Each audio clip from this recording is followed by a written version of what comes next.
Et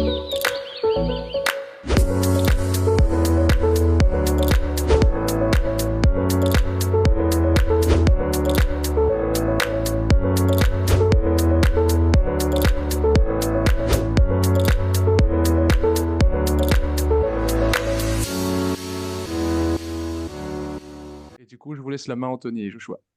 Ok, si tu peux C'est couper le Julien. partage diapo. Ouais, parfait. Euh, donc, on a décidé de pas faire un gros diaporama où on suit tout un diaporama, tout ça. Vu qu'on est que deux, c'est plus dynamique de faire par échange, par discussion. Et par contre, on a des petits diaporamas, donc on fera des petites pauses diapo de temps en temps pour appuyer certains points. Et du coup, on peut commencer. Donc, on avait prévu de faire autour de quatre grandes questions. Donc, la première des questions qu'on en avait posées, c'était qu'est-ce qu'une hernie discale? Déjà de base, parce qu'on avait prévu de parler d'hernie discale. Du coup, c'est quand même pas trop C'est bête. quand même la base.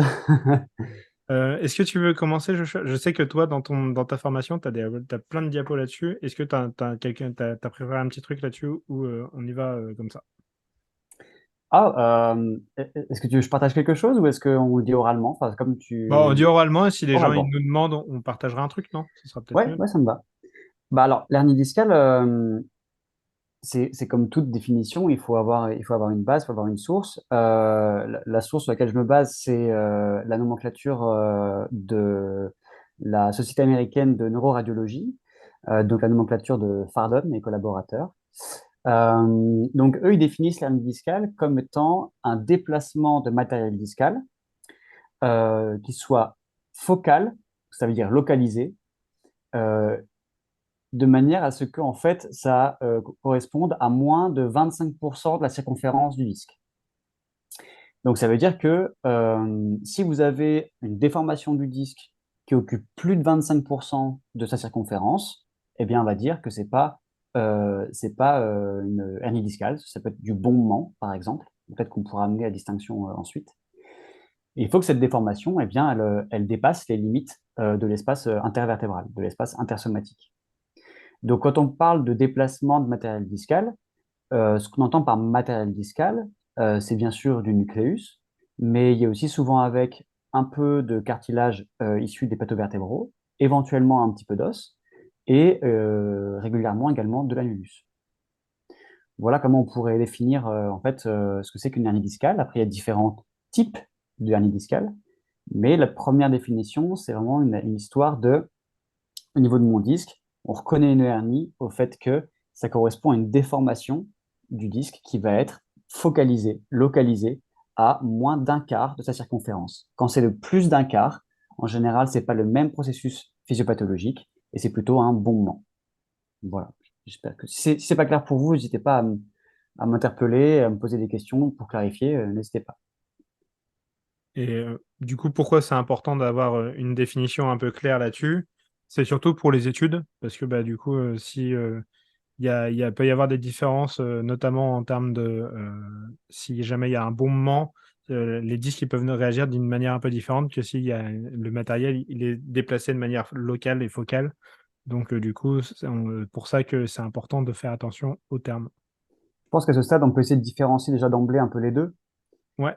Donc, j'évoquais que la différence entre hernie discale et bombement, c'est une différence de processus physiopathologique. Dans l'hernie discale, il y a une migration du matériel intradiscal, une migration centrifuge, donc de l'intérieur vers l'extérieur. D'accord? Donc c'est typiquement votre disque qui va expulser du matériel qui vient de l'intérieur. C'est pas ce qui se passe dans un bombement. Dans un bombement, ce bombement, il a principalement deux origines. La première origine, c'est la dégénérescence, donc le vieillissement des disques. Donc, vous savez que les disques intervertébraux contiennent, notamment au niveau des noyaux, des molécules hydrophiles, comme les protéoglycans. Et ces molécules, du coup, donnent au disque une certaine tonicité, dans la mesure où il va contenir de l'eau et il va avoir un contenu hydrique. Ça, on le voit bien grâce à l'IRM, parce que l'IRM se base sur la présence d'hydrogène pour constituer les images. Donc, l'IRM constitue en fait une mesure indirecte, enfin une mesure directe, pardon, du contenu hydrique dans le corps. Donc, on verra bien un noyau bien hydraté, bien distinct de l'annulus sur une IRM dans un indice qui n'est pas dégénéré. Et donc, naturellement, avec le vieillissement, on va avoir une dégénérescence qui s'installe. Donc, c'est-à-dire que progressivement, votre noyau va perdre sa capacité à s'hydrater parce que les molécules vont s'altérer. C'est ce qui se passe pour les rides de la peau. Le collagène, lui, s'altère également et il va être moins élastique, moins tonique. Et d'une peau de bébé qui va être bien élastique, vous allez passer à une peau qui va garder la trace de l'oreiller le matin de plus en plus longtemps. Et ben, c'est ce qui se passe au niveau du disque. Et donc, progressivement, ce disque étant moins riche en molécules hydrophiles, sans doute, va du coup noircir à l'IRM. Il va apparaître moins distinct, la noyau va être moins distinct de l'annulus.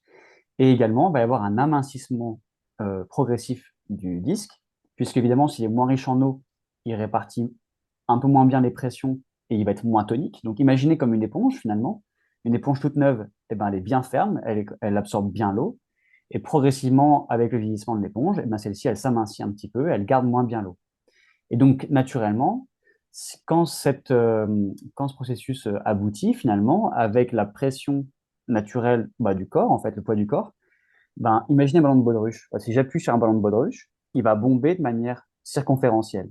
Et ben, sur mon disque, il se passe la même chose. S'il est moins tonique, il va bomber de manière circonférentielle. Donc ça, c'est le bombement, un bombement dégénératif. Donc vous voyez que c'est très distinct quand même de l'hernie discale. On peut avoir un bombement post-hernie discale. Mon disque a expulsé de l'hernie, enfin a expulsé pardon, du matériel intradiscal. Donc, mon disque contient moins de matériel hydrophile, il va être moins tonique, donc naturellement, il va aussi s'amincir et éventuellement bomber. Voilà, je ne sais pas si j'ai des choses très choquantes ou très nouvelles ou très surprenantes pour vous. N'hésitez pas encore une fois à me le dire. Levez la main sur Zoom et puis on vous donnera la parole. Et, euh, et du coup, donc là, du coup, on parle du bombement. Et après, du coup, il y a tout ce qui va être protrusion, ce genre de choses. Donc là, pareil, c'est encore plus ton domaine, mais je vais essayer de donner un début d'explication, si tu veux, comme ça. Ah, ça me va. Donc en gros, il faut imaginer, c'est un peu la même structure qu'un pneu. Il faut imaginer qu'un pneu, il y a une chambre à air et c'est renforcé autour par une armature avec plusieurs couches de fibres pour éviter qu'en fait, quand on met de la pression dessus, la chambre à air, elle explose. Et ben, c'est la même chose au niveau du disque. On a l'intérieur, il y a le noyau pulpeux, on va dire, et autour, il y a toute une armature de plusieurs couches de fibres. C'est des fibres qui sont assez proches dans la structure des ligaments, finalement. C'est pour ça que ça donne un fibrocartilage. Et du coup, ces structures-là, quand il va y avoir des lésions dans la structure, et ben, du coup, la pression, elle va être moins maintenue, elle va moins bien se répartir. Et donc, du coup, il va y avoir le disque qui va réagir de manière un peu imprévisible. Et donc, parce que du coup, il va y avoir un peu la pression, s'il y a une rupture dans un anneau qui est un peu plus en avant, du coup, il va y avoir la pression qui va repartir un peu plus en avant. Si en arrière, ça va être un peu plus en arrière. Et puis, un petit peu il peut y en avoir un peu partout. Et dans ce cas-là, la réaction du disque, elle sera imprévisible. Et quand il y a assez de rupture dans la couche fibreuse, et ben, ça fait exactement, je ne sais pas si vous avez déjà vu sur Internet ou vraiment avec votre voiture, que le pneu, il a des ruptures dans sa structure, ça fait des hernies. En fait, le pneu, il est pas pété, hein, d'accord? C'est-à-dire que la couche, elle est toujours là externe. C'est juste que par contre, à l'intérieur, la pression, elle est plus maintenue. Et donc, du coup, la pression, elle va pousser vers l'extérieur et donc du coup ça va bomber à un endroit très précis et ça fait une hernie. Donc c'est la protrusion, c'est une protrusion discale quand elle est là et on parlera de protrusion tant que la couche externe est maintenue.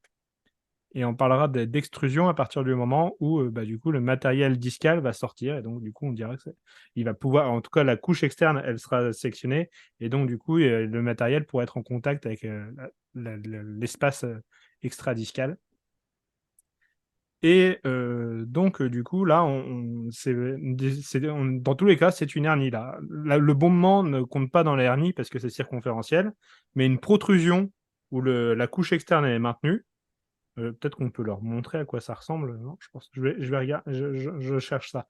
Une Après, protrusion, la couche. Tu peux parler pendant que pendant je. ce temps, j'en profite effectivement. On vous parle depuis tout à l'heure de répartition des pressions. En fait, vous connaissez sans doute le modèle discal, selon lequel on pense que chez un disque sain, non dégénéré, je le précise, on aurait une migration du nucleus pulposus vers l'avant lorsque vous faites de l'extension, une migration du nucleus pulposus vers l'arrière lorsque vous faites de la flexion. Alors déjà, on sait que ce modèle-là, il n'est pas toujours vrai. Déjà, c'est chez le sujet sain. Dans le disque dégénéré, il devient même plus valide. Alors, ce qui est intéressant de savoir peut-être, c'est que par quel processus le matériel intradiscal sort vers l'extérieur? Eh bien, en général, ce sont par des fissures dans l'annulus, ce qu'on appelle des fissures radiales, donc qui vont du centre vers la périphérie. Ce serait par cette voie-là, par ces fissures-là, que le matériel intradiscal s'extirpe. Alors, toutes les fissures radiales ne mènent pas nécessairement à une hernie. Sans doute qu'on a tous plus ou moins en nous des fissures radiales, pour des raisons qu'on ne comprend pas encore très bien, peut-être génétiques, dans la manière où ça a peut-être changé la texture du nucléus et qu'elle serait peut-être plus, il serait peut-être plus sujet à être plus fluide et donc plus facilement déplaçable. Mais du coup, on aurait donc des fissures radiales qui permettent l'expulsion du matériel intradiscal. Donc, ce qu'il faut savoir, c'est que ces fissures, elles perturbent la répartition des pressions dans le disque. Un disque sain, non fissuré, lorsqu'on applique une pression dessus, on va avoir une répartition des forces qui va être homogène dans l'espace intervertébral. Et donc, les pressions vont être réparties de manière tridimensionnelle, de manière assez homogène. Lorsqu'on va avoir une fissure qui va apparaître, qui va se constituer progressivement dans un disque, lorsque le disque commence à dégénérer, eh bien, les pressions vont être moins bien réparties et en réalité, elles vont être davantage réparties sur l'extérieur du disque, donc sur l'annulus. Donc là, ça rejoint la métaphore qu'Anthony vous a évoquée avec la chambre à air et le pneu. Il y a davantage de pression exercée sur l'annulus et donc on pense que ça peut favoriser du coup la migration de ce matériel vers l'extérieur.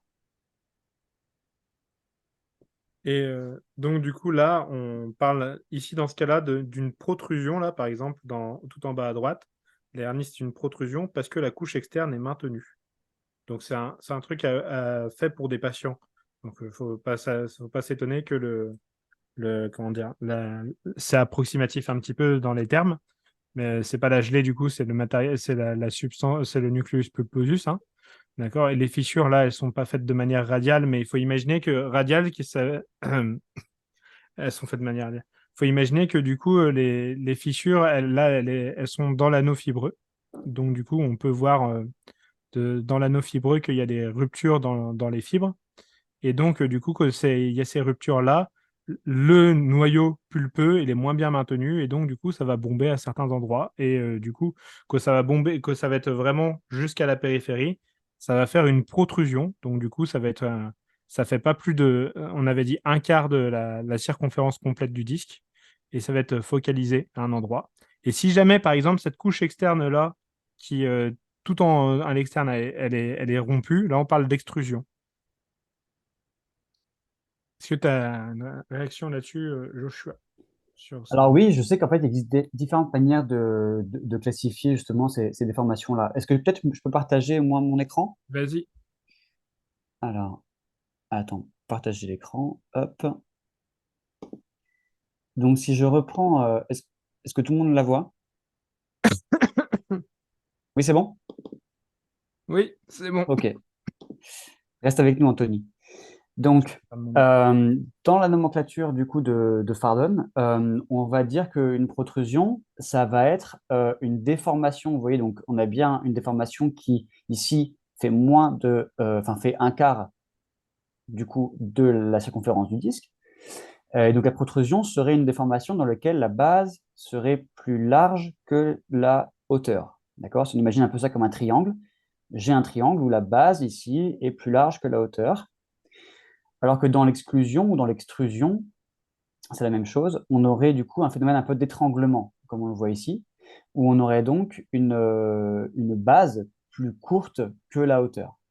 La séquestration, c'est encore autre chose. Là, on a une perte de continuité, le fragment quitte, se sépare structurellement du noyau source, enfin du disque source.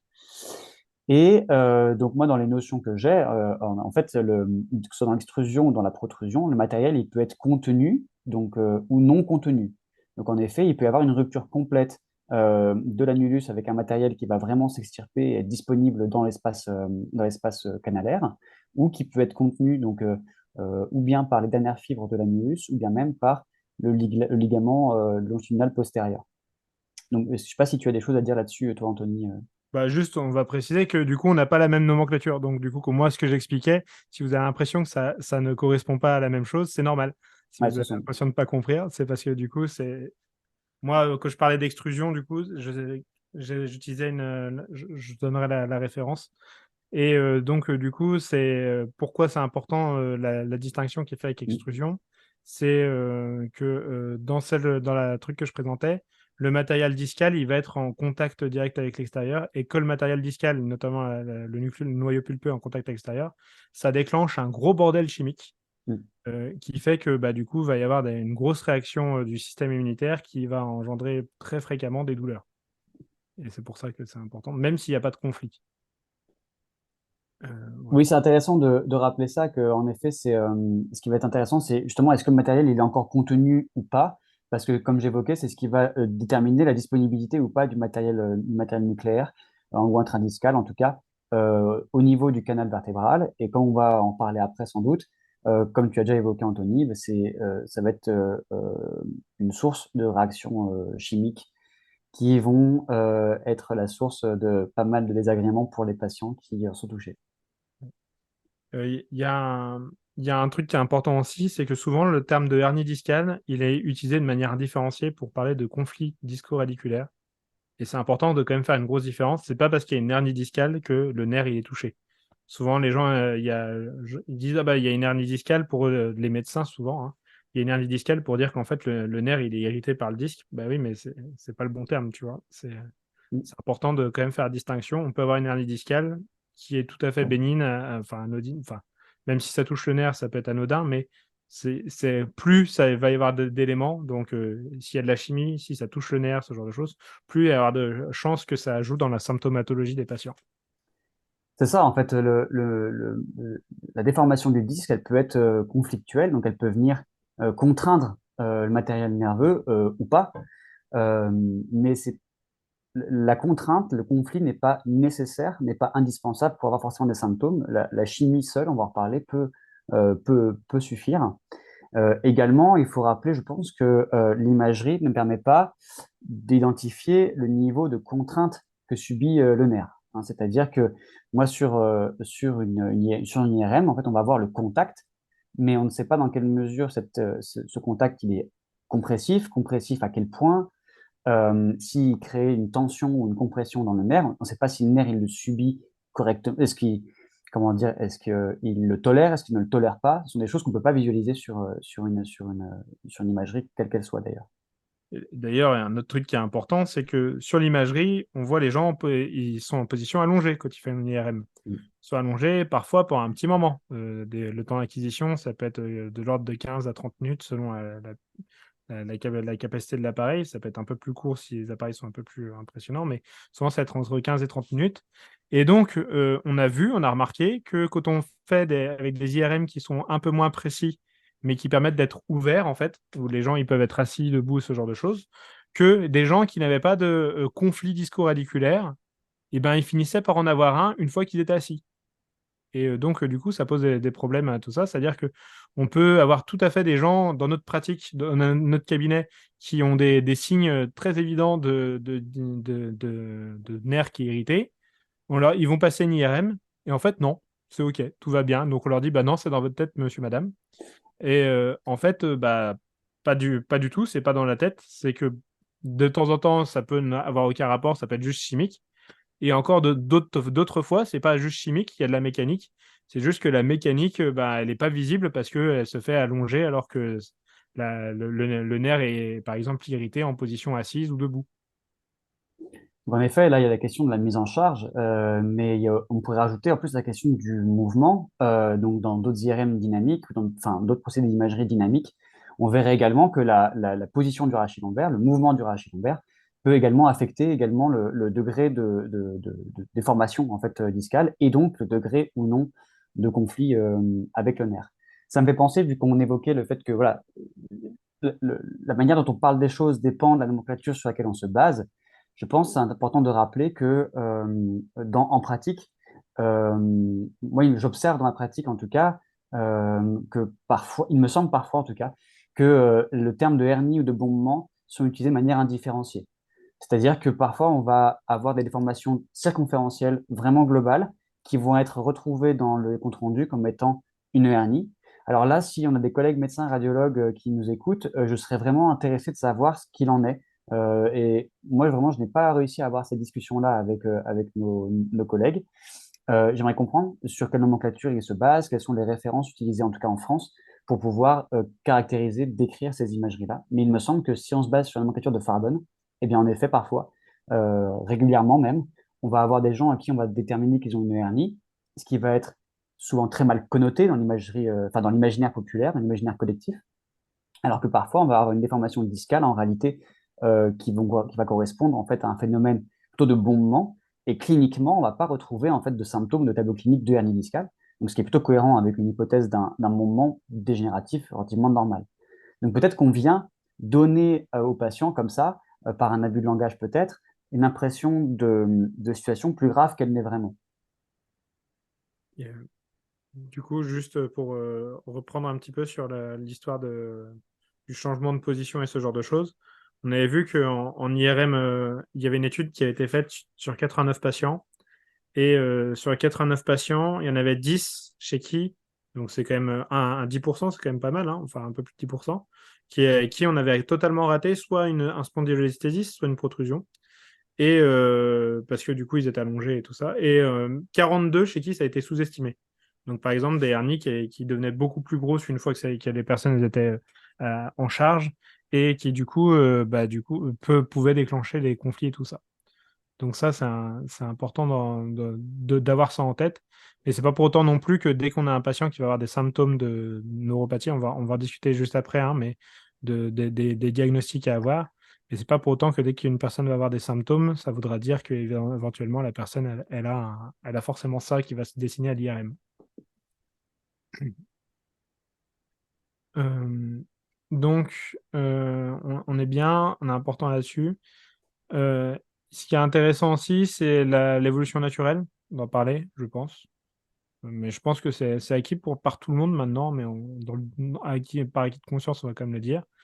Une protrusion, un bombement, n'importe quoi, ça a des chances d'avoir une résorption naturelle, quoi qu'il arrive, par, comment dire, par le fait que le système immunitaire, les globules blancs, viennent ronger un petit peu ce qui dépasse, viennent attaquer un petit peu tout ça. C'est d'ailleurs souvent en lien avec ça qu'on a des douleurs qui se déclenchent parce que en fait, le système immunitaire, il fait son taf.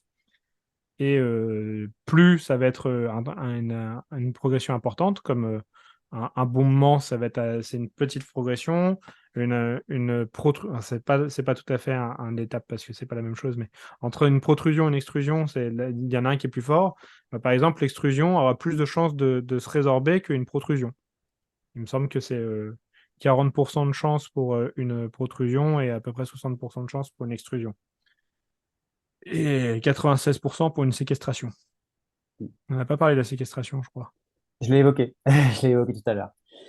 C'était sur Alors les... oui, je pense que c'est important de rappeler ce que tu disais, c'est-à-dire qu'effectivement, la protrusion, l'extrusion, la séquestration ne sont pas forcément différentes étapes de Ouais. l'hernie discale.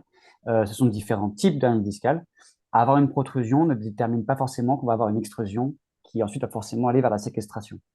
Il peut y avoir un continuum, hein. Pour aller vers la séquestration, il faut passer par l'extrusion et par la protrusion sans doute, mais on peut tout à fait s'arrêter à la protrusion ou s'arrêter à l'extrusion, hein. Ça, c'est important de le rappeler. Donc, il ne faut pas être alarmiste avec les gens. Quand on voit une protrusion, il ne faut pas penser forcément qu'on va aller vers du pire, en fait. Et au contraire, comme le disait Anthony, en effet, la probabilité de résorption générale d'hernie discale, elle est plus de 60%, pardon, à un an. Donc la résorption d'une hernie à l'imagerie. Là, on ne parle pas des symptômes, c'est important de le rappeler, on va parler des symptômes peut-être après. Mais Pour tout type confondu, hein, du coup. 66, voilà, c'est 66% en c'est tout. ça, tout type confondu. Et en effet, la probabilité de résorption est d'autant meilleure que, en fait, on est proche de l'extrusion, de la séquestration. Et ah oui, du coup, bah, ce processus de résorption, ne dites pas à vos patients que en fait, c'est le matériel qui re-rentre, hein. C'est pas ce qui se passe, hein. quand il y a, voilà, on ne fait pas re-rentrer le matériel discal, hein, ça, c'est pas possible. D'ailleurs, comme j'évoquais tout à l'heure, hein, après une hernie, en général, on observe un amincissement du disque, un noircissement du disque qui traduit bien la perte de matériel. Et donc, comme disait Anthony, c'est plutôt un processus en fait, de réaction inflammatoire qui va à la fois nettoyer en fait, comment dire, la hernie, hein, donc le matériel expulsé, et réparer le disque lésé. Donc, c'est comme ce qui se passe quand vous coupez finalement, mais à l'échelle beaucoup plus importante d'un disque. Voilà. On a une question, c'était est-ce qu'il y a eu des cas où en position allongée, au contraire, du coup, la hernie elle se déclenchait et qu'elle n'était pas déclenchée en position assise ou debout, je ne sais plus en charge. Je ne sais pas si toi, tu as des notions. Moi, je vais en donner. Moi, j'en ai pas, mais je vais te donner ce que je pense. Si tu veux, sauf si tu as des réponses. Je Bah, suis... ça dépend de ce qu'on appelle la hernie déclenchée. Encore une fois, il faut bien distinguer, est-ce qu'on parle de l'imagerie ou est-ce qu'on parle des symptômes? Voilà, si la personne qui a posé la question peut être préciser. Si on parle des symptômes, ah, ok, parce que Symptômes, oui, ça change beaucoup de choses. voilà, il faut savoir de quoi on parle, hein, parce que tout à l'heure, en fait, on parle de l'imagerie, enfin, en tout cas de la forme du disque, on n'est pas encore en train de corréler aux symptômes. On Ça- ça- l'évoquera tout à l'heure, mais Sachant oui, que la hernie, c'est pas un conflit disco-radiculaire. Donc, une hernie, ça n'a pas de symptômes, enfin, techniquement, actuellement. Enfin, bah, dans ma compréhension des choses. La hernie, c'est un signe d'imagerie. C'est pas un phénomène clinique. Enfin, oui, je pense que ce qu'on peut dire, c'est que face à quelqu'un qui a mal au dos, juste au dos, si on fait une imagerie et on voit une déformation discale sans conflit disco-radiculaire et que par ailleurs, il n'y a pas de symptômes neurologiques, on n'a aucun moyen, en fait, d'affirmer que c'est bien la hernie, donc la déformation discale qui cause la douleur lombaire. En fait, il y a tellement de facteurs confondants possibles, il y a tellement d'autres choses qui peuvent aussi donner une douleur lombaire qu'on ne peut pas dire que c'est le disque en tant que tel qui est source de douleur. Alors, on sait qu'un disque peut être source de nociception, mais c'est difficile à affirmer vu de l'extérieur, en fait, hein.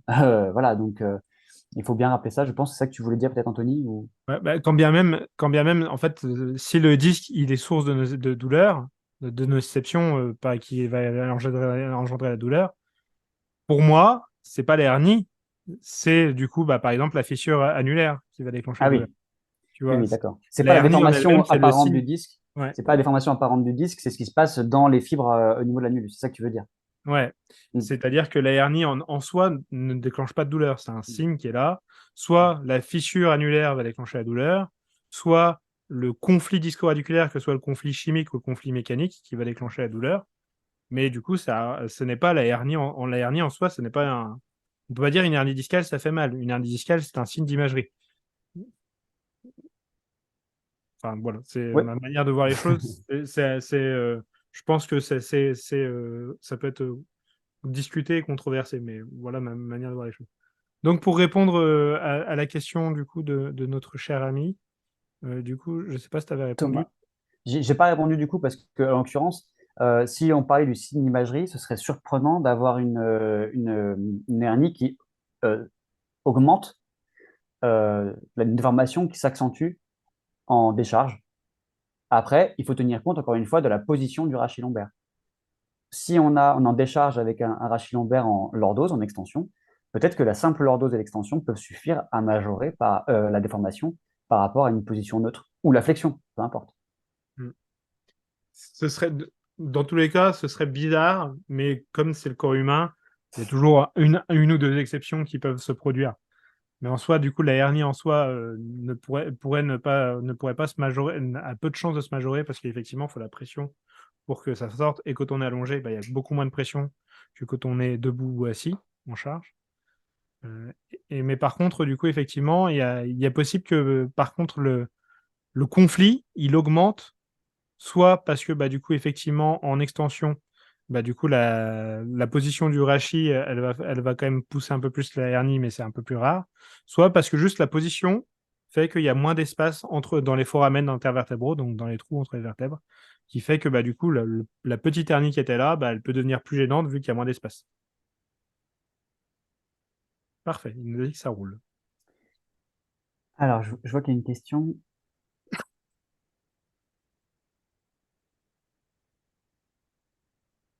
Ah, donc la question, si j'ai bien compris, c'est vu que la résorption est meilleure pour les extrusions et la séquestration que pour les protrusions, est-ce qu'on n'aurait pas intérêt à martyriser les patients jusqu'à ce qu'ils expulsent vraiment le matériel discal pour améliorer leur chance de récupération? Alors, je ne crois pas qu'il y ait d'études qui aient été faites en ce sens. D'autre part, comme on l'a dit, il n'y a pas forcément de continuum entre protrusion et extrusion ou séquestration, hein. Ça peut migrer, ça peut expulser, mais de toute façon, on va faire ça en vain et surtout, ce n'est pas très éthique. Moi, c'est une question que je me suis toujours posée, mais de la même manière que, en fait, il faut quand même se dire qu'on n'a pas de choses qui permettent à coup sûr de savoir qu'on va se faire une hernie. Mm. Et donc, on n'a pas de choses qui permettent à coup sûr de dire qu'on va faire séquestrer la hernie ou au moins l'extruder. Et en plus, il y a un autre truc qui est important. Souvent, ce qui gêne les patients, c'est pas d'avoir une hernie en imagerie, c'est d'avoir des symptômes. Et pour améliorer les symptômes, il n'y a pas de notion d'améliorer l'imagerie pour ça. En fait, il y a même clairement, il y a des études qui ont été menées où ils ont suivi les gens sur 1 an, sur 7 ans, après les chirurgies de hernie discale. Et du coup, à 7 ans après, ils ont revu les gens. Et ce qu'ils ont remarqué, c'est qu'il y avait des gens qui avaient récidivé de leur sciatique, des gens qui n'avaient pas récidivé de leur sciatique. Et ces personnes-là, on n'arrivait pas forcément à les identifier en IRM. Parce qu'il y a des gens chez qui le conflit avait récidivé, il y a des gens chez qui la hernie avait augmenté, et c'était pas la même chose. Donc, rappelez-vous bien que juste, il n'y a pas forcément besoin d'améliorer l'imagerie pour améliorer les symptômes, et que parfois améliorer l'imagerie n'améliore pas du tout les symptômes. Voilà.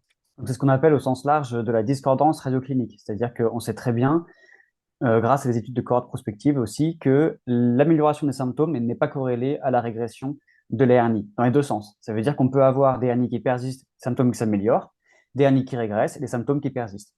Donc, il n'y a pas de corrélation évidente, on ne peut pas savoir à l'avance. L'imagerie ne permet pas de, comme une boule de cristal, voilà, de savoir un petit peu qui va s'améliorer.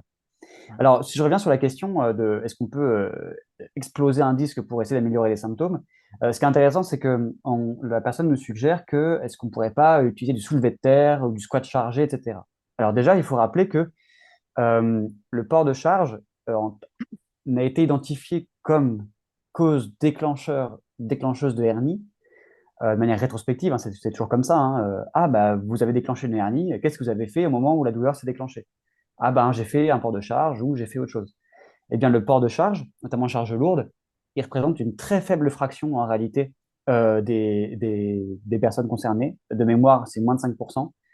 Donc, ça veut dire que ou à peu près 5% maximum, ce qui veut dire que dans l'extrême majorité des cas, les douleurs se déclenchent sur d'autres choses, des ports de charge légères ou même pas de port de charge du tout, et notamment pas de facteurs clairement identifiés.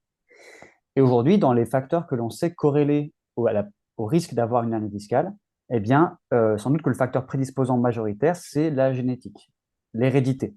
On sait que lorsque vous avez un parent ou un parent proche en tout cas, donc votre frère, votre père, votre tante, donc quelque chose de plutôt de l'ordre du premier degré, du deuxième degré, pardon, va avoir une hernie discale, votre probabilité, vous, d'en avoir est multipliée par 3 à 5. En comparaison, quelqu'un qui va avoir un métier avec un port de charge lourd, répété, régulier, comme les ouvriers ou comme les gens qui travaillent sur les ports, les dockers, leur probabilité elle est multipliée par 2 à 3. L'ordre de grandeur est quand même pas tout à fait le même. Et ensuite, il y a des facteurs d'hygiène de vie qui vont être corrélés, donc le tabac, mais également aussi l'obésité. Donc sans doute qu'il y a des facteurs chimiques qui viennent interférer et qui viennent favoriser la probabilité de déclencher une hernie discale. Voilà. Sachant que du coup, effectivement, le tabac, par exemple, va déclencher une inflammation circulante qui va être augmentée. Et donc, du coup, en inflammation circulante, ça augmente tous les mécanismes comme ça. Mais pour répondre encore sur le port de charge, on a vu que faire du soulevé de terre, par exemple, était associé au risque d'avoir des dégénérescences discales, mais pas des protrusions, des dégénérescences discales. C'est important de faire la différence. Pas parce que le disque il perd en fonction, à capacité à absorber les chocs, que bah, du coup, il va forcément avoir des lésions et comment dire, et avoir des hernies et ce genre de choses des protrusions qui vont se former. Même au contraire, c'est plutôt les plateaux vertébraux qui vont prendre si le disque il paume un petit peu sa fonction. Donc ça rejoint ce que j'évoquais tout à l'heure sur la différence de processus physiopathologiques. Et il faut imaginer que lorsqu'il y a une dégénérescence discale, donc qui n'est pas liée à une fissure radiale et une hernie, en fait, le nucléus, qui est censé être voilà, une boule de gras, eh bien, en fait, va devenir plus pâteux et en réalité a une probabilité de s'extirper qui est plus faible. C'est ce qui fait d'ailleurs qu'en moyenne, la probabilité de hernie discale diminue globalement avec l'âge. Euh, Votre disque dégénère, il y a moins de chances, alors c'est toujours possible, bien sûr, mais vous avez moins de chances de déclencher une hernie à 80 ans qu'à 40. Du coup, c'est ça. Alors, par contre, c'est important quand même de dire que c'est pas parce que c'est la génétique que derrière, ça veut dire que si c'est la génétique, il n'y a rien qu'on fait parce que y a rien On est invincible si on a une bonne génétique, et on est bon si on a une mauvaise génétique, on est foutu. Parce que pour que la génétique, elle s'exprime, il faut quand même faut quand même se mettre dans un environnement qui permet à la génétique de s'exprimer. Donc, oui, la génétique, c'est important, mais en même temps, ça peut être plus ou moins un peu compensé. Pas totalement, mais ça peut être un peu compensé. Et ça ne veut pas dire que du coup, les personnes qui font des ports de charge à très forte charge, à grande amplitude, tout ça, à mon avis, ça n'existe pas, ce genre de personnes. Mais ça ne veut pas dire que ces personnes-là, elles auraient zéro risque, quoi. Du coup, découle la question logique que je vois dans le chat qui est, n'y aurait-il donc pas de moyen de prévenir une hernie discale? Est-ce que toi, tu aurais une réponse à donner, Anthony? Euh, À part changer son métier, à part contrôler son poids, arrêter de fumer. En fait, on sait que j'ai pas de, pour la hernie discale, je suis pas sûr. Pour la santé des disques, je sais que l'activité physique, de manière générale, améliore la nutrition du disque et donc ça améliore ça diminue les risques qu'il y ait une dégénérescence discale. Et que je dis activité physique, c'est pas forcément mettre en charge, c'est juste faire de l'activité physique qui essouffle un petit peu. Ils avaient fait des études comme ça où ils avaient donné des actimètres aux gens et les gens qui faisaient beaucoup plus d'activité dans la vie de tous les jours, ils avaient tendance à avoir une meilleure nutrition dans les disques, une meilleure vascularisation des disques. Et du coup, j'ai pas de données en tête sur le risque de hernie discale. Je sais pas toi. Moi non plus.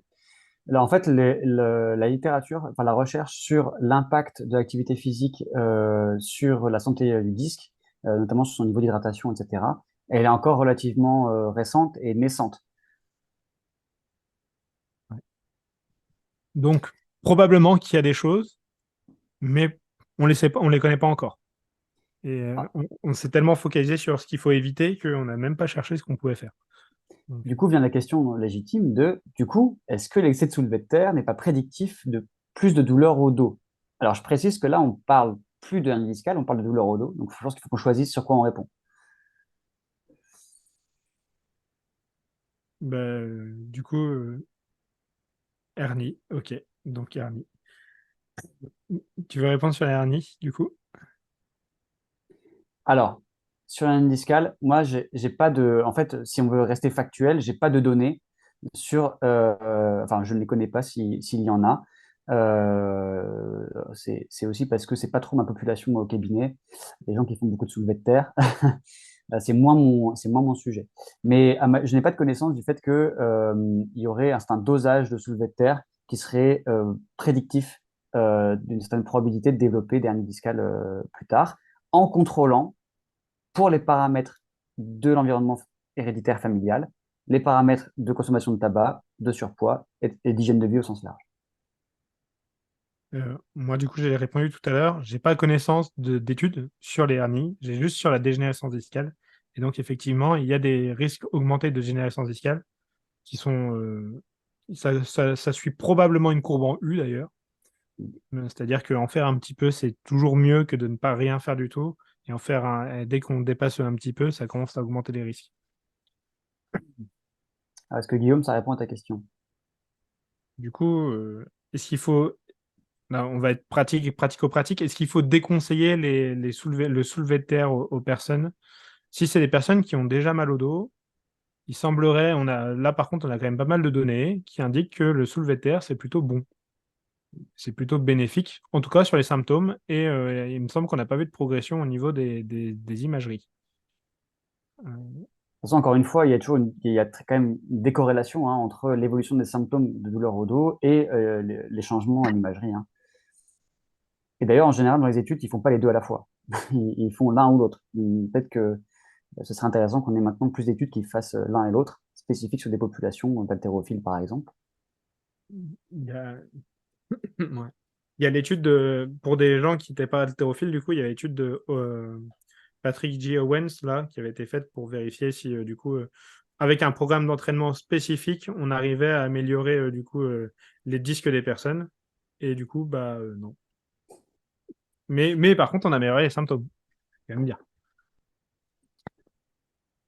Alors, il y a une question qui est revenue deux fois, c'est est-ce que lorsqu'il y a une hernie, il y a obligatoirement une fissure radiale? Alors, comme je dis tout à l'heure, avoir une fissure radiale ne prédispose pas nécessairement au fait d'avoir une hernie, mais à ma connaissance, les déformations discales qui conduisent à une expulsion de matériel intradiscal, ça se passe par une fissure radiale, oui. J'ai pas de données qui vont contre ce que tu dis et je vois pas de mécanisme, mais bon, le mécanisme qui peut expliquer ça. Donc là, on a déjà enchaîné avec qu'est-ce qui cause une hernie. Donc, Est-ce qu'on t'avais des continue là-dessus ou est-ce qu'on reparle un peu du pronostic peut-être? Parce qu'on a parlé les pronostics enfin, de la hernie à l'imagerie, mais pas forcément des symptômes. Bah, écoute, oui, on peut en parler. Je pensais qu'on allait en parler un peu plus tard. Mais ok, Ok, bah, très comme bien. je veux, moi, c'est égal. Non, mais c'est bien, ça. Maintenant qu'on a annoncé, on le fait. Hein. Donc, on repart sur le pronostic. Vas-y, ouais. Ok. Donc, je pense que ce qui est intéressant, c'est déjà de rappeler de quels symptômes on parle. Le pronostic dépend un peu du symptôme. C'est-à-dire que dans une hernie discale symptomatique, dans un syndrome radiculaire par hernie discale, quand on va avoir vraiment la racine nerveuse qui va être contrariée par la hernie, on l'a dit, ça peut être par deux mécanismes. Ça peut être par irritation chimique. Il faut savoir que le matériel nucléaire intradiscal au sens large, y compris les cartilages des plateaux vertébraux, sont chimiquement irritants pour le tissu nerveux. Donc, il y a déjà une première réaction chimique inflammatoire à ce moment-là, lors du contact, en tout cas de la proximité entre le tissu nerveux et le tissu intradiscal. Et il y a donc le mécanisme de compression enfin, par le matériel discal. Donc, on peut avoir l'un et l'autre, ou l'un ou l'autre. D'accord, les trois cas de figure sont possibles. Que compression, que irritation, ou les deux. Donc, du coup, dans les symptômes qu'on va pouvoir avoir sur une hernie discale, on va avoir éventuellement une douleur lombaire. C'est même pas forcément nécessaire. Mais généralement, on va avoir du coup une douleur radiculaire, une douleur en lien avec la racine nerveuse, donc une douleur en général qui va être aiguë, lancinante, qui va irradier au membre inférieur, généralement au-delà du genou. Elle peut être continue ou elle peut être tronquée, c'est-à-dire qu'elle peut occuper une partie de la jambe, faire une petite pause et occuper un autre bout de la jambe. Euh, Ça va se différencier d'une douleur, disons, lombaire irradiée, parce qu'en fait, les douleurs genre sacro-iliaque ou hanche, ce genre de choses, sont des douleurs référées somatiques, sont des douleurs plus diffuses, généralement moins bien systématisées, moins bien identifiables. Les gens vont vous montrer plutôt la douleur de nerf avec le bout du doigt, avec un doigt, alors qu'une douleur projetée va plutôt être une douleur qui va être montrée avec la paume de la main et de manière un peu comme ça hésitante. Et donc peuvent être associés à cette douleur de nerf, qui d'ailleurs peut avoir des propriétés qu'on appelle neuropathiques, avec des charges électriques, avec des brûlures, avec ce genre de choses. Il peut y avoir des symptômes associés de fourmillement, d'engourdissement. Et on peut avoir également une perte de fonction du nerf, c'est-à-dire qui va moins bien conduire le courant. Donc on va avoir une perte de sensibilité, une perte de motricité et une perte de réflexe. Alors c'est pareil, on peut avoir juste une perte de sensibilité, juste une perte de motricité, juste une perte de réflexe ou une combinaison de tout ça. Donc vous pouvez Des gains de avoir fonction. un... Tu as Comment? parlé de la perte de fonction, mais il y a aussi des gains de fonction. Ouais, Oui, effectivement, on neuropathie peut aussi aussi. avoir de gain de fonction. Donc tu vas en parler des gains de fonction, Anthony? Bah oui, c'est juste qu'en fait, le nerf, il devient plus, enfin, tout devient plus sensible. Donc, il faut appuyer moins fort sur la personne pour qu'elle ait mal. Faut des fois même juste toucher. Il y aura des allodynies. Donc, du coup, juste toucher, effleurer, ça va déclencher les douleurs, ce genre de choses. Et ça, c'est caractéristique des neuropathies.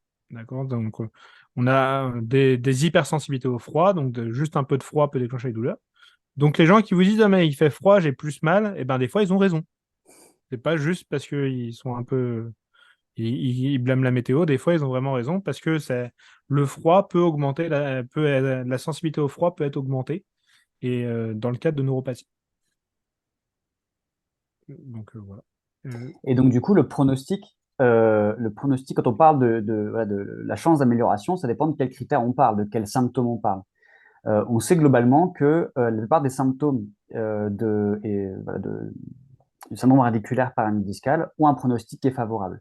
Donc, non seulement à l'imagerie, la hernie a un pronostic qui est favorable à 1 an, mais également les symptômes, que ce soit douloureux, qui soient aussi les symptômes sensitifs, moteurs, etc.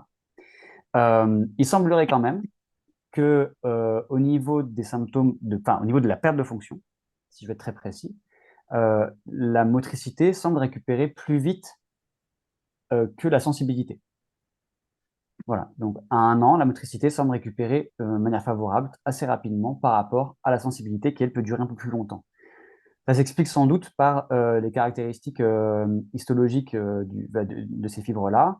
Les fibres motrices étant généralement plus grosses, mieux mélinisées, donc plus protégées, enfin, voilà, plus protégées face à la compression, que les fibres sensitives qui sont plus petites et moins bien mélinisées.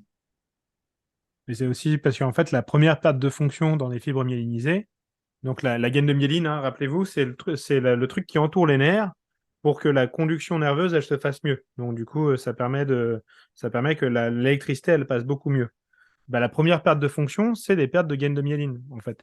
Et cette gaine de myéline-là, on peut facilement la reconstituer. Enfin, facilement, entre guillemets, mais elle est reconstituable. Et la perte de gaine de myéline, elle est liée à la compression mécanique. C'est-à-dire qu'en fait, quand on va comprimer la gaine de myéline, ça va déclencher une réaction chimique qui va dire, hop, on retire la gaine de myéline. Et donc, du coup, ça amincit le nerf et du coup, ça fait perdre en fonction. Oui, Donc, alors que sur une fibre sensitive peu myélinisée, on tape directement dans l'axone. C'est ça que tu voulais dire. ouais, il y a ça. Et donc, du coup, le fait est que tu vas avoir une perte des fibres, du coup, sensitives, que tu vas voir une perte des petites fibres, ce ne sera pas une perte en lien avec la perte de la gaine de myéline. Et donc, du coup, ce sera une perte en lien avec l'axone lui-même. Enfin, bref, on complique les choses pour. En tout Pas cas, forcément, c'est pas très important en clinique, je pense. voilà, en tout cas, retenez, je pense que voilà, globalement, l'hernie a un pronostic qui est favorable, déjà à l'imagerie, même si on s'en fout un petit peu, parce qu'il y a une discordance radioclinique et que nous, on traite des symptômes, pas des imageries, mais que les symptômes, globalement, on va avoir également un pronostic favorable. Simplement, il faut prévenir les gens que la motricité, elle va récupérer sans doute, il y a de grandes chances qu'elle récupère, partiellement ou totalement, mais qu'elle récupère au moins en partie, mais la sensibilité, ça prendra plus de temps. Pour ce qui est, peut-être on peut préciser un peu pour ce qui est de la douleur, Anthony, sur les délais de récupération attendus. Alors moi, j'ai vu plein de délais variables. J'ai vu au moins 7 mois de délai pour les douleurs du coup de sciatique. De 7 à 12 mois, j'avais vu pour des améliorations cliniques majeures. Euh, quel délai t'avais toi de ce côté-là? Bah, c'est pareil, des délais variables. Alors, moi, ce que je trouve intéressant, c'est de se fier un petit peu aux recommandations danoises, parce qu'il n'y a pas beaucoup de recommandations nationales qui ont été faites sur l'hernie discale à ma connaissance. Et nous, en Europe, on a les Danois qui ont proposé en 2016, si ma mémoire est bonne, donc des recommandations. Ils étaient le premier auteur, c'est Stockendal. Eux, ils estiment que voilà, après 3 à 4 mois de rééducation, enfin, en tout cas de traitement conservateur, donc traitement médicamenteux, rééducation, éventuellement infiltration, donc tout ça bien conduit sur 3 4 mois, s'il n'y a pas d'évolution significative des symptômes douloureux, eh bien, on peut amener les gens à se dire, OK, on peut envisager un avis chirurgical. Envisager un avis chirurgical. Ça ne veut pas dire que ça va forcément pousser les gens dans la chirurgie. Donc, oui. En sachant aussi que du coup, la chirurgie a des effets très bénéfiques, mais euh, à court terme, à court moyen terme. C'est-à-dire qu'à long terme, qu'il y ait une opération ou pas, les résultats sont similaires. Alors justement, je peux partager une diapo là-dessus si ça vous intéresse. Hop, je vais partager mon écran. Voilà. Tac. Donc, c'est cette étude que je trouve très intéressante, qui a été conduite par l'équipe de Peul, qui a été suivie sur quand même pas mal d'années, parce que la dernière publication en date, je crois, est de 2012, et donc il y avait un suivi à 5 ans. Dans cette étude, vous voyez que donc à gauche, vous avez deux courbes. La courbe en bleu, c'est la chirurgie. La courbe en rouge, c'est le traitement conservateur. Vous avez donc sur le graphique de gauche les scores sur les questionnaires de fonction, donc le Roland-Morris, c'est l'équivalent du score Eiffel en français. Et à droite, vous avez la douleur, donc mesurée par une EVA, donc la douleur de la jambe. J'aurais pu prendre la douleur du dos, mais les graphiques sont les mêmes. Ce qui est intéressant de voir, c'est que, alors, initialement, si on prend comme point de départ le moment où la chirurgie est réalisée, il n'y a pas de différence significative sur la fonction, sur la douleur, que vous fassiez opérer ou que vous ne fassiez pas opérer. En revanche, à moyen terme, vous avez une amélioration plus rapide et plus franche de la fonction et de la douleur. Vous voyez que là, initialement, les barres d'erreur se superposent et progressivement, les courbes s'éloignent. Là, à partir de 8 semaines, les courbes s'éloignent et les barres d'erreur ne se superposent plus. Donc, il y a une différence significative d'amélioration en faveur de la chirurgie. Par contre, à partir de 24-28 semaines, donc à partir de 6 mois à peu près, on va commencer à avoir les courbes qui se rejoignent et donc on va avoir des différences qui ne seront plus significatives.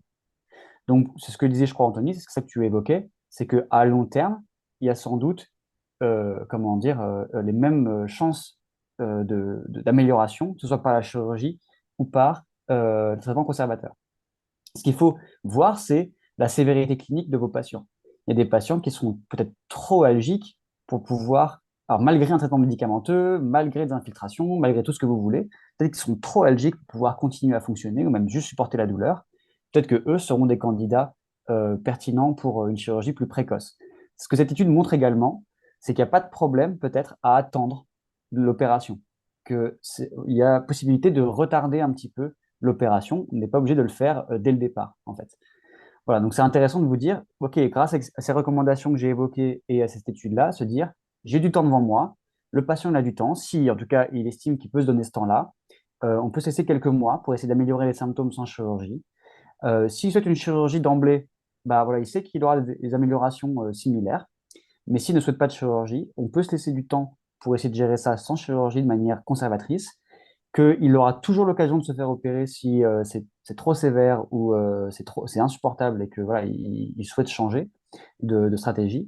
Il n'aura pas de perte de chance du fait d'avoir attendu, manifestement. Mais à la fin, globalement, les résultats sont globalement les mêmes. Faut se dire, du coup, c'est entre 2 et 6 mois. Les résultats sont supérieurs, on va dire, pour la chirurgie. Et au-delà de 6 mois, post-traitement, les effets sont similaires, quoi. C'est important de dire. Et, mais on ne va pas trop avancer non plus, parce on va évoquer le traitement. Mais avant d'évoquer le traitement, je pense que c'est important qu'on parle de comment ça fait mal. Ouais. J'ai préparé des petites diapos pour ça, parce que je me suis dit que là, ça va être compliqué si jamais on mettait pas de diapos. Peut-être que du coup, tu peux en profiter, Anthony, pour répondre à la question de Joris dans le chat. Bah, j'avais prévu d'y répondre quand on parlait de traitement, mais ok, Ok, j'y non, mais réponds. comme tu veux. Non, mais on va y répondre maintenant parce que sinon, elle va attendre. Donc, en fait, dans la question de Joris, c'était est-ce que du coup, s'il y a une compression, on a une perte de fonction et si on a de l'inflammation, on a un gain de fonction? Donc, non. Ce serait trop simple. Parce que déjà, d'une part, compression, ça va souvent engendrer de l'inflammation, du coup. Et que l'inflammation, ça va engendrer des pertes de fonction. Pourquoi est-ce que l'inflammation, ça bloque le transport axonal? C'est-à-dire que pour qu'un neurone fonctionne, il faut qu'il ait des neurotransmetteurs qui arrivent au bout du neurone et que les neurotransmetteurs se balancent dans l'espace synaptique pour activer le neurone après. Et c'est comme ça que ça fonctionne. Et ben, quand vous avez de l'inflammation, ça marche plus. Ça marche moins bien. Donc, du coup, il y a moins de transport de neurotransmetteurs, donc moins de neurotransmetteurs, moins de fonction. Donc, l'inflammation est suffisante pour perdre en fonction. Mais du coup, ça, je vais en parler. Donc, c'est pour ça que je suis un peu embêté. Du coup, comment ça fait mal? J'ai fait une diapo, j'ai mis quand même des belles images, parce que j'aime bien faire ça, j'avoue. Partager l'écran.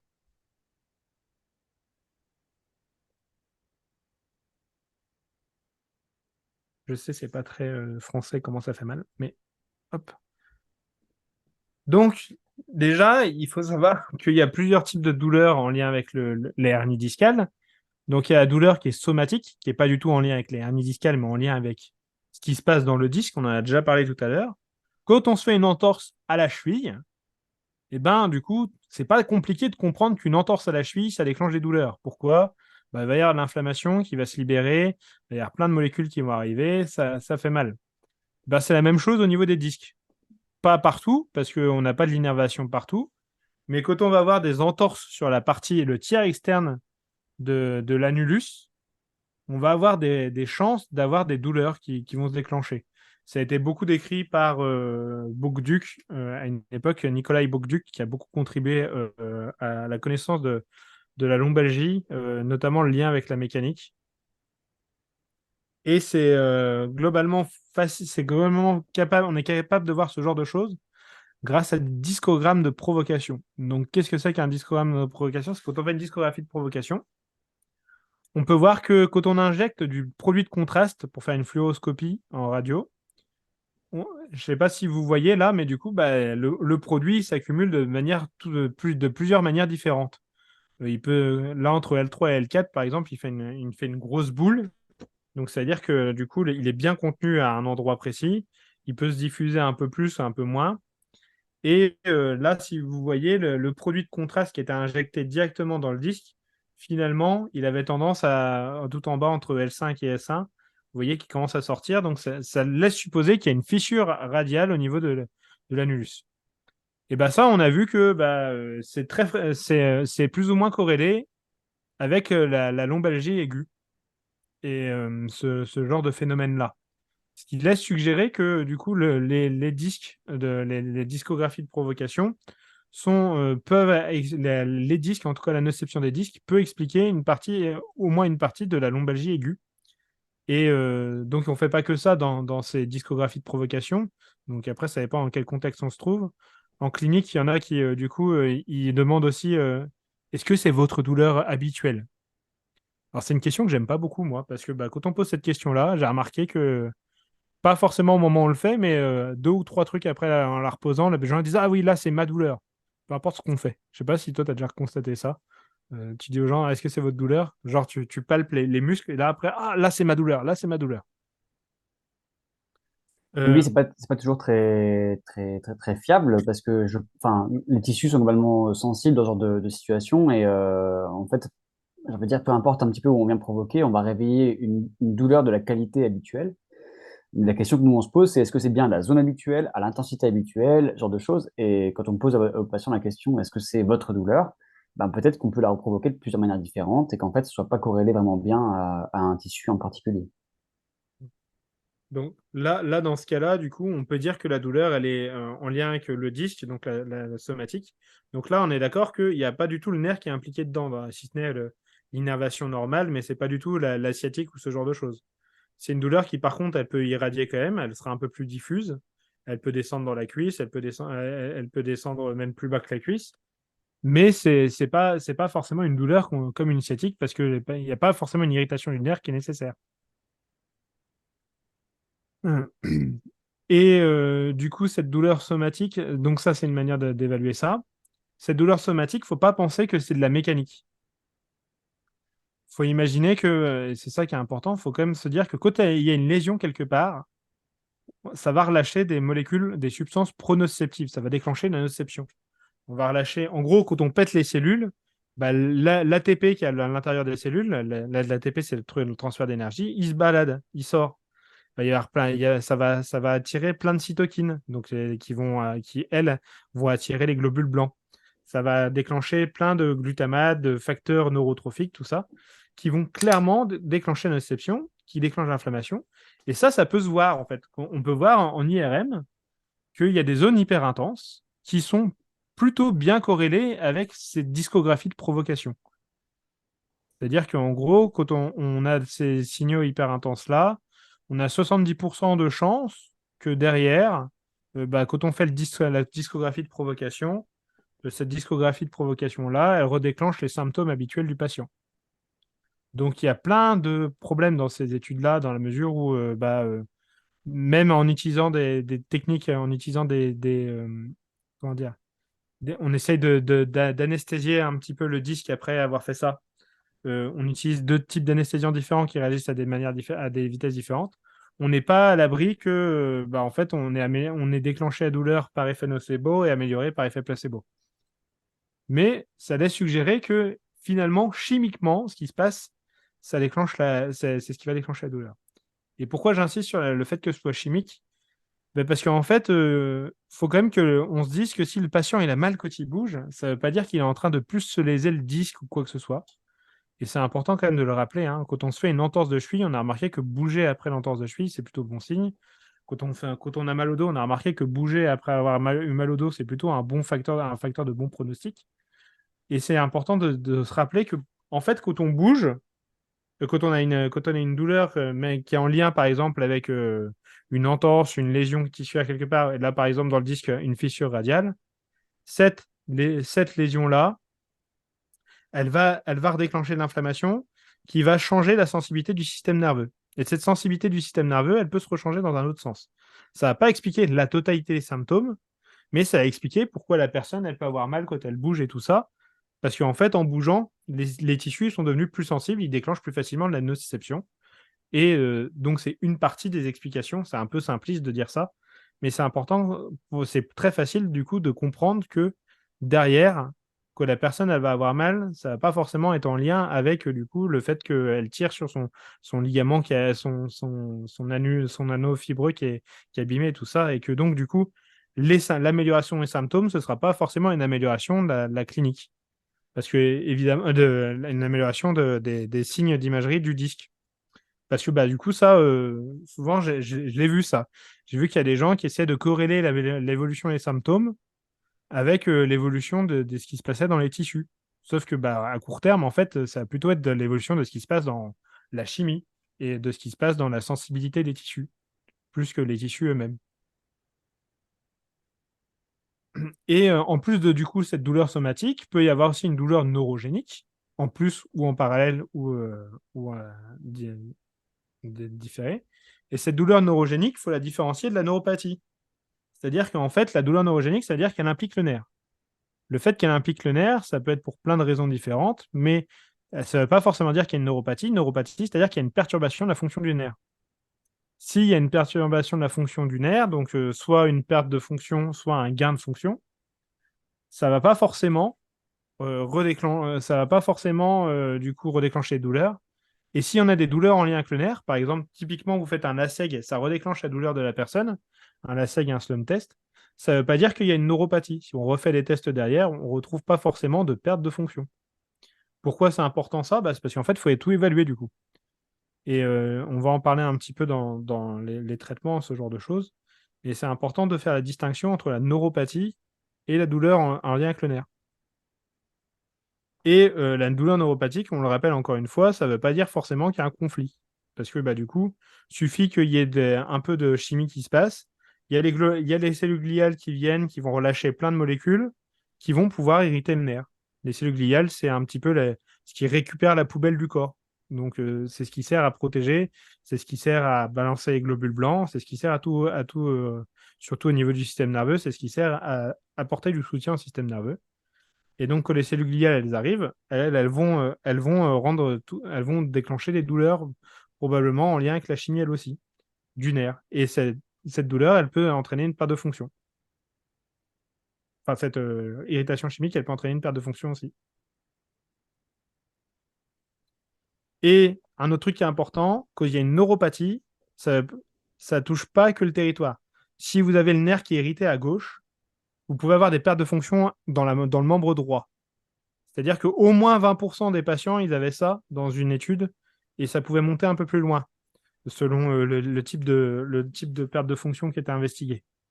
Donc, si vous avez une sciatique et que vous voyez que la personne elle commence à perdre en sensibilité dans le pied droit alors qu'elle a une sciatique à gauche, il ne faut pas paniquer non plus spécialement. Ça peut être un signe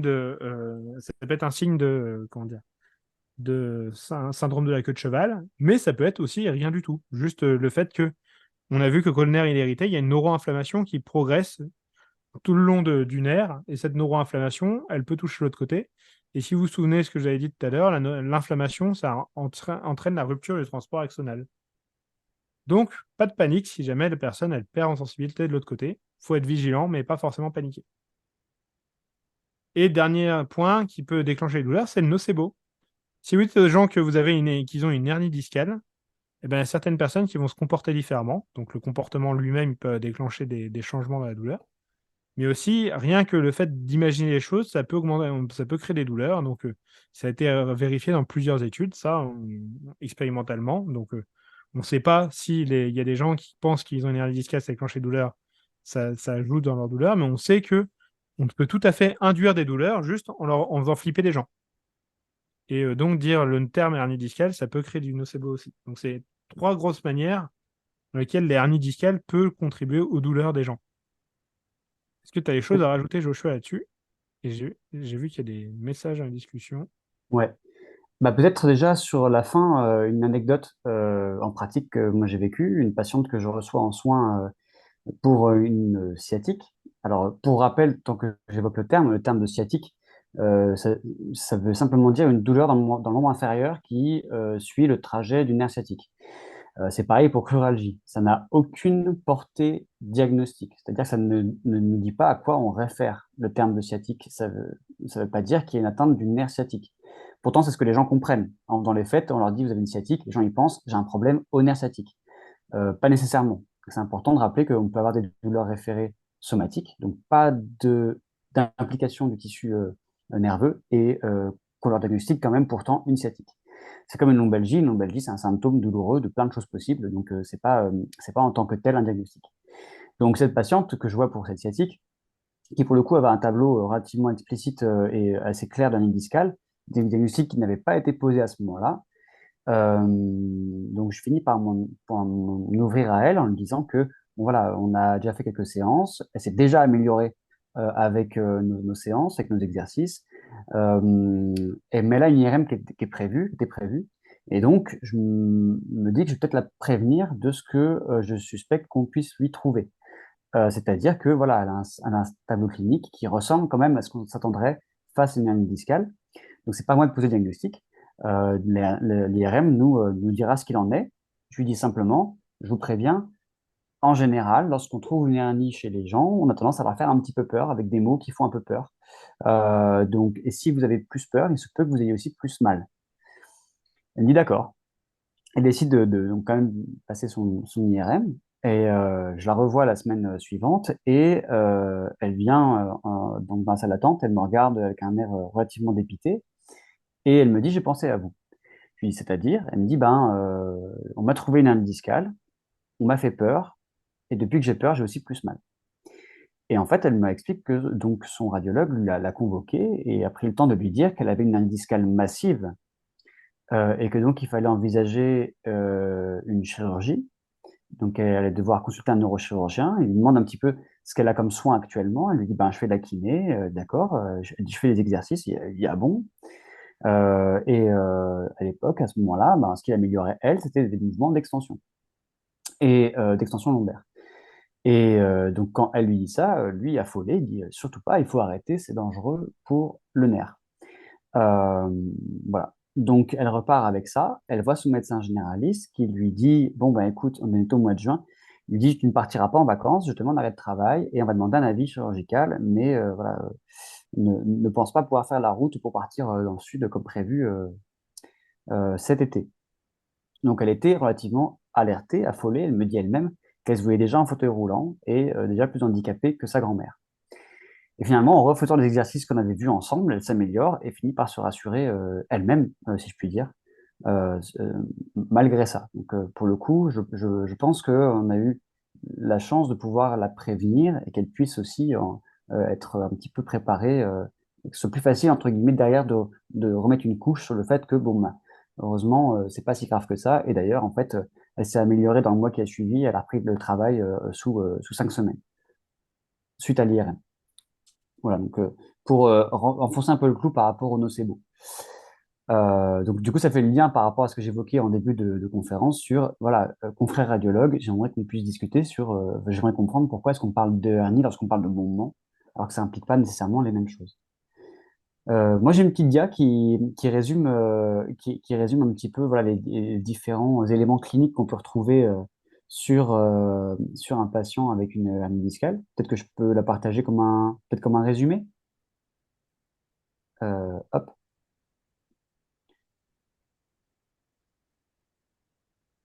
C'est bon pour tout le monde? Ouais.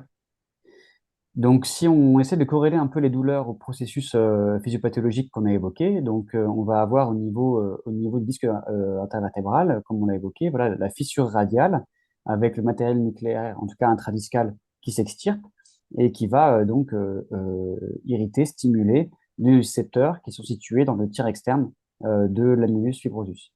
Et c'est vraisemblablement cela qui explique, comme le disait Anthony, une douleur lombaire qui peut être latéralisée ou non, et qui va pouvoir diffuser, donc une douleur référée somatique, qui va pouvoir diffuser au membre inférieur. On va avoir ensuite du coup l'irritation chimique en tant que telle, qui va être en lien avec du coup les symptômes de douleur neuropathique, et en lien aussi avec le phénomène compressif, s'il est présent, il peut aussi contribuer à ça. Les phénomènes compressifs et l'inflammation ensemble vont aussi participer à obtenir donc des pertes de fonction, un déficit dans la fonction nerveuse. Joshua, je peux t'interrompre juste un tout petit peu. Oui, L'irritation chimique, elle ne déclenche pas que l'irritation chimique du nerf, hein. L'irritation chimique de base, au niveau du disque, peut déclencher une nociception aussi, au niveau du disque, et du coup redéclencher des douleurs, sans forcément toucher le nerf, juste pour que les gens ne soient pas oui, perdus. C'était ouais. juste pour que les gens ne soient pas perdus. Et je pense que c'est intéressant peut-être d'évoquer le fait que le, le tableau clinique peut différer un petit peu, semble pouvoir différer un petit peu selon le type de hernie. Donc, il semble que les patients chez qui on a une extrusion, donc vraiment une sortie matérielle nucléaire plus importante, eh bien, ils aient plus fréquemment, en fait, une douleur dans la jambe uniquement, et pas forcément de douleur lombaire associée. Voilà. Et ce qui est également intéressant de rappeler, c'est que il n'y a pas de corrélation évidente entre la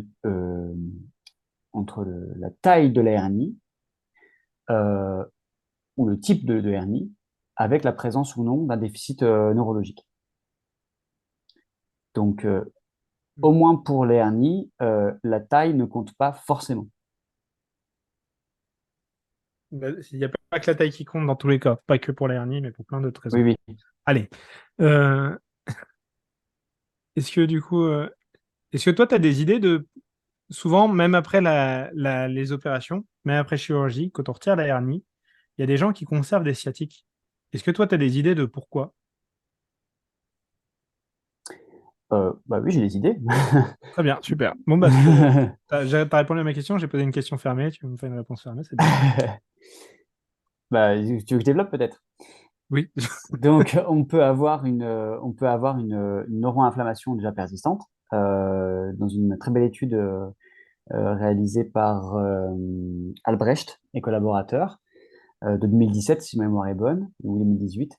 Ils ont mis en évidence, grâce au PET scan et à un traitement d'image particulier, le fait qu'on peut avoir chez les patients après une hernie discale des radiculalgies persistantes avec une neuroinflammation persistante et qui peut même devenir bilatérale, qui peut contaminer du coup le côté contralatéral. Il y a déjà cette hypothèse-là. Il y a une hypothèse qui est discutée, qui est aussi que après une hernie, le disque pourrait continuer à fuiter un petit peu de matériel intradiscal, de matériel nucléaire à travers sa fissure radiale. Je ne crois pas qu'on ait de données expérimentales qui permettent vraiment de l'affirmer. Pas de données observationnelles ou expérimentales qui permettent de l'affirmer. Voilà, qu'est-ce qu'on pourrait rajouter d'autre? On pourrait rajouter par exemple, si tu parlais du comportement des gens, moi je pense à un patient que j'ai pu avoir qui, après un épisode caractérisé de hernie discale, conservait une douleur radiculaire. C'était un patient qui était prof d'EPS et qui courait comme un arbitre de foot, c'est-à-dire à grandes enjambées. Donc il y a de grandes chances que lui continuait à stimuler mécaniquement son tissu nerveux et à entretenir sans doute une irritation, en tout cas une sensibilité du tissu. Voilà, on peut en citer plein d'autres. C'est ce qui me vient là tout de suite. Tu as d'autres Ah, choses à ajouter, toi, Anthony? ouais, bah, carrément, dans les comportements, il y a les gens qui s'étirent, Voilà. ils s'étirent. Ils ont une mécanosensibilité. Donc, c'est quoi la mécanosensibilité? C'est que les nerfs, ils sont plus sensibles à l'étirement. C'est-à-dire que, en gros, quand on va tirer sur le nerf, s'il y a des moments où il y a des mots qu'on emploie qui sont compliqués et tout, et que vous voulez qu'on précise, vous n'hésitez pas à le mettre dans le chat ou à lever la main. Bref. Donc, en gros, on va tirer quand on va tirer sur le nerf, il y a des capteurs dans la paroi qui vont se créer. Ces capteurs-là, ils vont permettre de déclencher une nociception et ils vont déclencher des signaux chimiques en réponse à la contrainte mécanique. Donc, c'est-à-dire qu'en fait, le nerf a développé de nouveaux récepteurs pour beaucoup mieux comprendre, sentir la contrainte mécanique, ce qui permet de mieux le protéger. C'est notamment le cas quand, imaginez, pendant un long moment, il a été compressé par du coup une hernie. Du coup, c'était pas plus mal qu'il soit plus sensible, comme ça, il évitait d'avoir une ischémie et de totalement se nécroser. Donc, c'est pas plus mal d'avoir de nouveaux récepteurs. Ces récepteurs-là, une fois qu'il n'y a plus la compression, tant qu'on va remettre de la tension, tout ça, mais progressivement et pas trop fort, ces récepteurs-là, ils vont se diminuer au fur et à mesure du temps. Et du coup, il y a certaines personnes qui, soit ne vont pas rebouger, jusqu'à ce qu'elles aient plus de trucs. Donc, du coup, il n'y aura pas la tension progressive au niveau de ce nerf-là. Soit qui vont s'étirer, et du coup, il n'y aura pas de tension progressive non plus, vu qu'il y aura une tension exagérée, qui va avoir tendance à, d'après des données précliniques, donc sur des animaux, hein, donc faut mettre des grosses pincettes dans tout ça, on va avoir tendance à un peu à altérer la fonction à court terme, mais surtout à entretenir les récepteurs qui vont m'entretenir la mécanosensibilité. Donc les gens, ils vont continuer à avoir mal en bougeant. Et puis après, il y a aussi les gens qui ont des douleurs au repos, et ça, il y a plusieurs raisons, et je ne sais pas exactement lesquelles, euh, mais il y a j'ai établi des hypothèses juste avec ma pratique, donc c'est un peu flou, et un peu nul, mais par exemple, ça m'est déjà arrivé d'avoir des patients comme ça, où on leur faisait juste faire des pointes de pied, donc ils se mettaient sur la pointe des pieds, pour cramer les mollets, parce que le reste, c'était un peu trop dur. Et ça changeait totalement ça faisait disparaître leur douleur parfois en 1 ou 2 séances. La douleur qui était pourtant persistante depuis X temps après la chirurgie. Donc ça suggère que peut-être il y a un effet encore chimique qui est lié à, je sais pas, peut-être un changement à la physiologie du nerf et que refaire de l'activité physique de manière locale va avoir des effets avec les facteurs neurotrophiques, neurotrophiques, c'est-à-dire des hormones qui font que les nerfs ils vont s'adapter. Après une chirurgie de quoi, rappelle-moi? C'était chirurgie pour résection de hernie discale, Ok, ok. dissectomie. C'était des dissectomies, et ben du coup, les gens, ils avaient des douleurs qui persistaient, et en fait, ça arrivait 4-5 fois au moins que ça m'arrive, ça. Et du coup, en faisant des exercices, donc soit des fentes, si les gens, ils n'avaient pas de douleur pour les fentes, soit même des pointes de pied, et ben du coup, les douleurs disparaissaient. Donc, moi, ça m'oriente vers le fait que c'est plus en lien avec des changements en termes de chimie, parce que du coup, dans le nerf. Bon, c'est ça Après, ou les croyances attentes, j'en sais rien. après, on pourrait aussi rajouter en phénomène biologique les changements au niveau du ganglion dorsal de la moelle, avec des phénomènes de décharge ectopique ou des choses de ce genre qui peuvent persister malgré la résection ou la résorption de la hernie. Ouais, mais du coup, je mettais ça dans le même. Ah d'accord, ok. Parce que du coup, en fait, alors qu'est-ce que c'est qu'une décharge ectopique? Parce qu'il faut expliquer ce que c'est aux gens quand même. Et sinon, ils vont être paumés. Et ectopique, c'est un mot qui fait un peu peur. Donc, vous avez déjà dû arracher des cœurs à main nue. Je pense que ça a dû tous vous arriver au moins 1 ou 2 fois. Non, je vois des gens qui disent non. Ok. Donc, quand on retire le cœur de la poitrine d'une personne, le cœur continue de battre tout seul. Pourquoi il continue de battre tout seul? C'est parce que dedans, il y a des cellules nodales. C'est des cellules qui ressemblent aux nerfs. D'accord? C'est genre le nez sinusal, machin, ce genre de truc, qui envoient des décharges toutes seules en permanence. Et tous nos nerfs, tous nos neurones, ils sont capables de faire ça. Tous. Mais ce serait un bazar énorme si tous nos neurones, ils s'activaient tout le temps. Voilà, bref. Donc, du coup, le corps humain a développé un mécanisme qui s'appelle, on s'en fout comment il s'appelle, c'est le courant M, mais on s'en fout. Mais en gros, c'est un mécanisme qui balance des ions en dehors du neurone. Et donc, du coup, c'est super dur comme il y a beaucoup moins de charge électrique dans le neurone, c'est beaucoup plus dur de redéclencher un potentiel d'action. Donc, le neurone, il ne s'active pas tout seul. Il faut vraiment qu'on l'actionne pour qu'il s'active. Et quand on a une inflammation, ou quand on a pas mal des changements dans la neuropathie, la chimie des canaux ioniques, elle change. Et donc, du coup, ce truc-là, il s'active tout seul. Donc, c'est là que vous allez avoir des gens qui vont avoir des charges électriques qui arrivent et qui frappent toutes seules et ils disent: Ah, j'ai une décharge qui arrive, ça lance, et puis après, ça arrête. Et hop, ça relance et ça arrête. sans raison forcément apparente. Et, pour le coup, parfois, un mouvement, ou en tout cas, des aspects mécaniques peuvent venir aussi mettre une petite châtaigne Ouais. qui Ah, revient. mais du coup, c'est plus ectopique là, vu que Oui, c'est oui. en lien Oui, oui. Et donc, bref, toujours est-il que bah, ça change avec les exercices. Pourquoi? Parce que les exercices, ça relâche plein de choses qui sont cool. C'est des facteurs neurotrophiques. En fait, c'est des facteurs qui font que les nerfs, ils s'adaptent. Ils vont changer. C'est pas pour rien que les gens qui ont eu des blessures médulaires, tout ça, bah, on leur fait faire à blinde de l'activité physique. C'est parce qu'en fait, plus ils vont avoir d'activité physique, plus ils vont avoir de facteurs neurotrophiques, et plus du coup, ils ont des chances que leurs nerfs, ils fonctionnent. Ils refonctionnent mieux. Ah, bref, voilà. C'est des facteurs qui guident tout ça. Est-ce qu'on prend quelques questions, Anthony? J'ai vu qu'il y a la question de Pierre Moulin déjà depuis très longtemps qui l'a posée sur le Mackenzie. Est-ce que tu veux qu'on y réponde? On peut essayer d'y répondre, oui. Bah, ok, très bien. Je te propose. Alors, je la lis, tu réponds. Hmm. Si l'on raisonne en Mackenzie ou MDT, la centralisation, c'est-à-dire que la douleur, elle se rapproche vers le centre de l'origine de la douleur, soit supposément le rachis, ou la périphérisation, c'est-à-dire que la douleur, la topographie, elle change pour s'écarter, pour s'éloigner un petit peu de l'origine présumée de la douleur. Elle serait d'origine chimique, mécanique, les deux, vu que le modèle discal n'est pas aussi valable que l'on pouvait l'imaginer. Point d'interrogation. C'est dur de répondre. Avec des données factuelles, des données issues de la recherche, on peut faire des hypothèses. Alors, pour un phénomène qui serait susceptible d'expliquer la centralisation et la périphérisation, en théorie, ce serait effectivement le- le- le- la stimulation, la variation de la stimulation des fibres nociceptives du disque. Donc, si je stimule moins mes fibres nociceptives, j'ai moins de douleurs projetées, donc une centralisation. Si je les stimule plus, j'ai une périphérisation. Ça, c'est une première hypothèse. Euh, c'est ce qu'on appelle des douleurs, du coup, discogéniques mécaniques. Après, on peut aussi proposer des stratégies non spécifiques, en lien avec la neurophysiologie, pour obtenir quand même une centralisation ou obtenir quand même une périphérisation.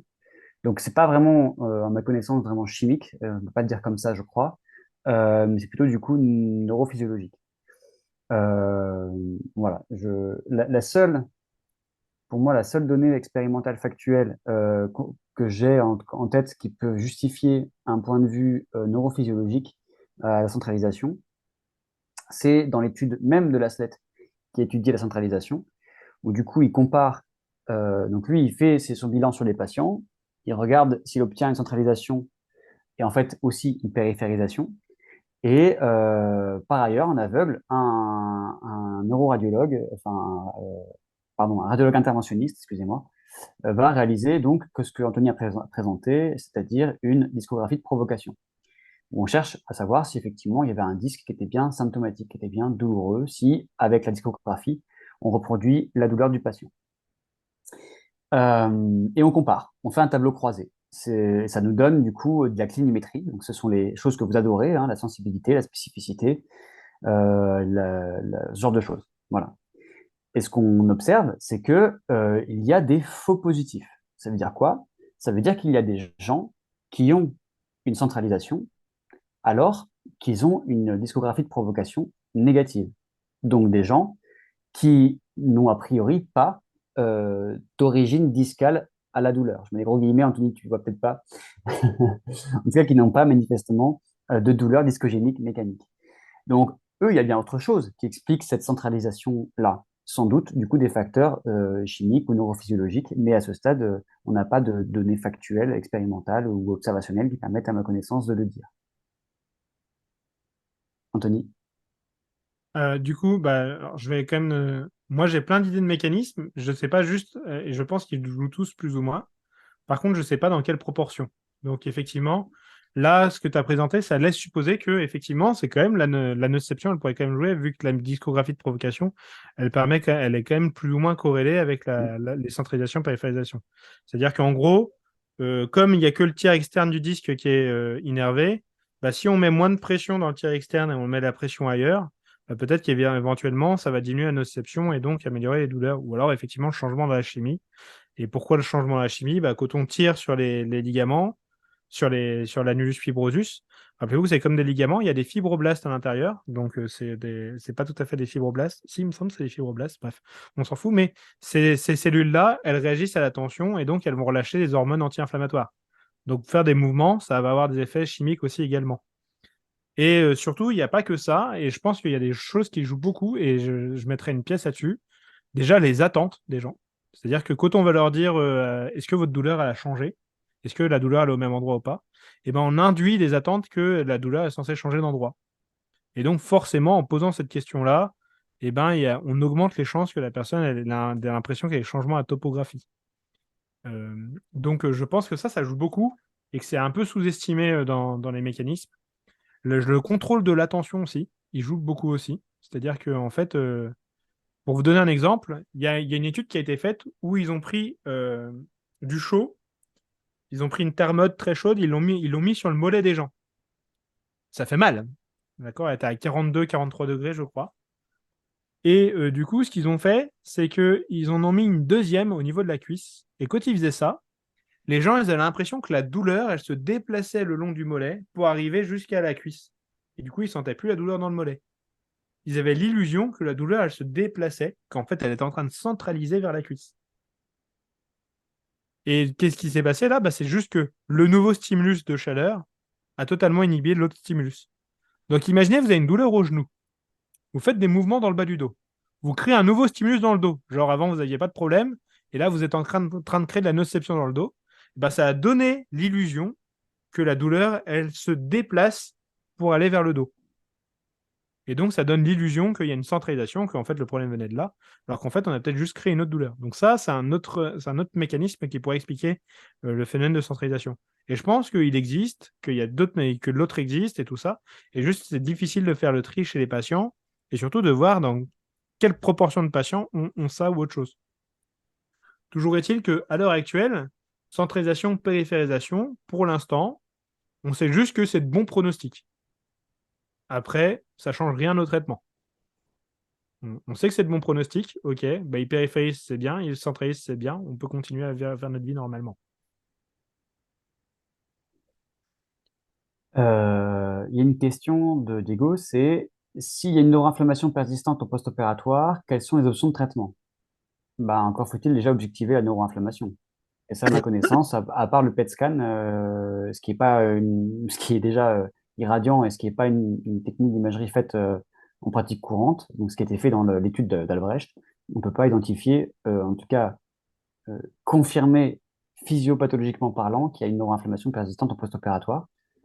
Donc, je ne pourrais pas répondre à la question. Toi, Anthony, qu'est-ce que tu auras à répondre? Bah, du coup, je répondrais que je ne sais pas s'il y a une neuroinflammation, mais la neuroinflammation, de toute manière, elle répond comme tout, elle répond du coup aux exercices. Donc, je te dirais même que du coup, elle répond bien aux exercices de type, probablement, aux exercices de type intervalle training à haute intensité ou entraînement de la muscu, quoi. Elle répond pas si bien que ça. Alors, ça dépend des études, mais elle semblerait pas répondre si bien que ça à l'aérobic. Voilà, c'est pour ça. Donc, du coup, je fais faire de la muscu aux gens et un peu d'aérobic au cas où. Et puis, c'est ce que je fais. Et il y a de la neuroinflammation ou pas, on s'en fiche. Ce qui compte, c'est que la personne, elle s'améliore. On se donne combien de temps encore, Julien, Anthony? On a des gens 13 qui nous minutes? quittent là, je pense qu'ils ont envie d'aller dîner. Ouais. Ouais. On se donne 13 minutes? Euh, ouais, c'est ça. Ben, parce que je vous laisse poursuivre peut-être dans le traitement et aller d'une traite, et puis on prendra les questions à la fin. Comme ça, on traîne pas trop. Très bien. Nickel, merci. Ok. Donc, du coup, on gère ça comment? Les hernies discales? Peut-être qu'on Tu gères. peut, peut-être qu'on peut poser la question un peu aux participants, si on veut les faire un petit peu participer, justement. Selon- Ça va être compliqué en Zoom, je pense. Ah, bah, peut-être qu'ils peuvent mettre des mots-clés en chat. Allez-y, mettez des mots-clés en chat. Pour ceux qui sont Ouais. encore avec nous, encore réveillés. Moi, ce que je propose éventuellement, hop, si je mets une petite diapo en attendant.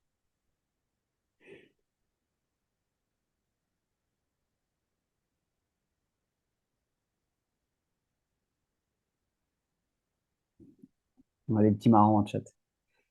Ouais. On Avec les corrige le petits rigolos synchrone. qui sont réveillés. Ils s'emmerdent pas. Donc, expliquer ce que c'est qu'une hernie, travailler sur les représentations, discours positif encourageant. Donc, en effet, rassurer sur le pronostic.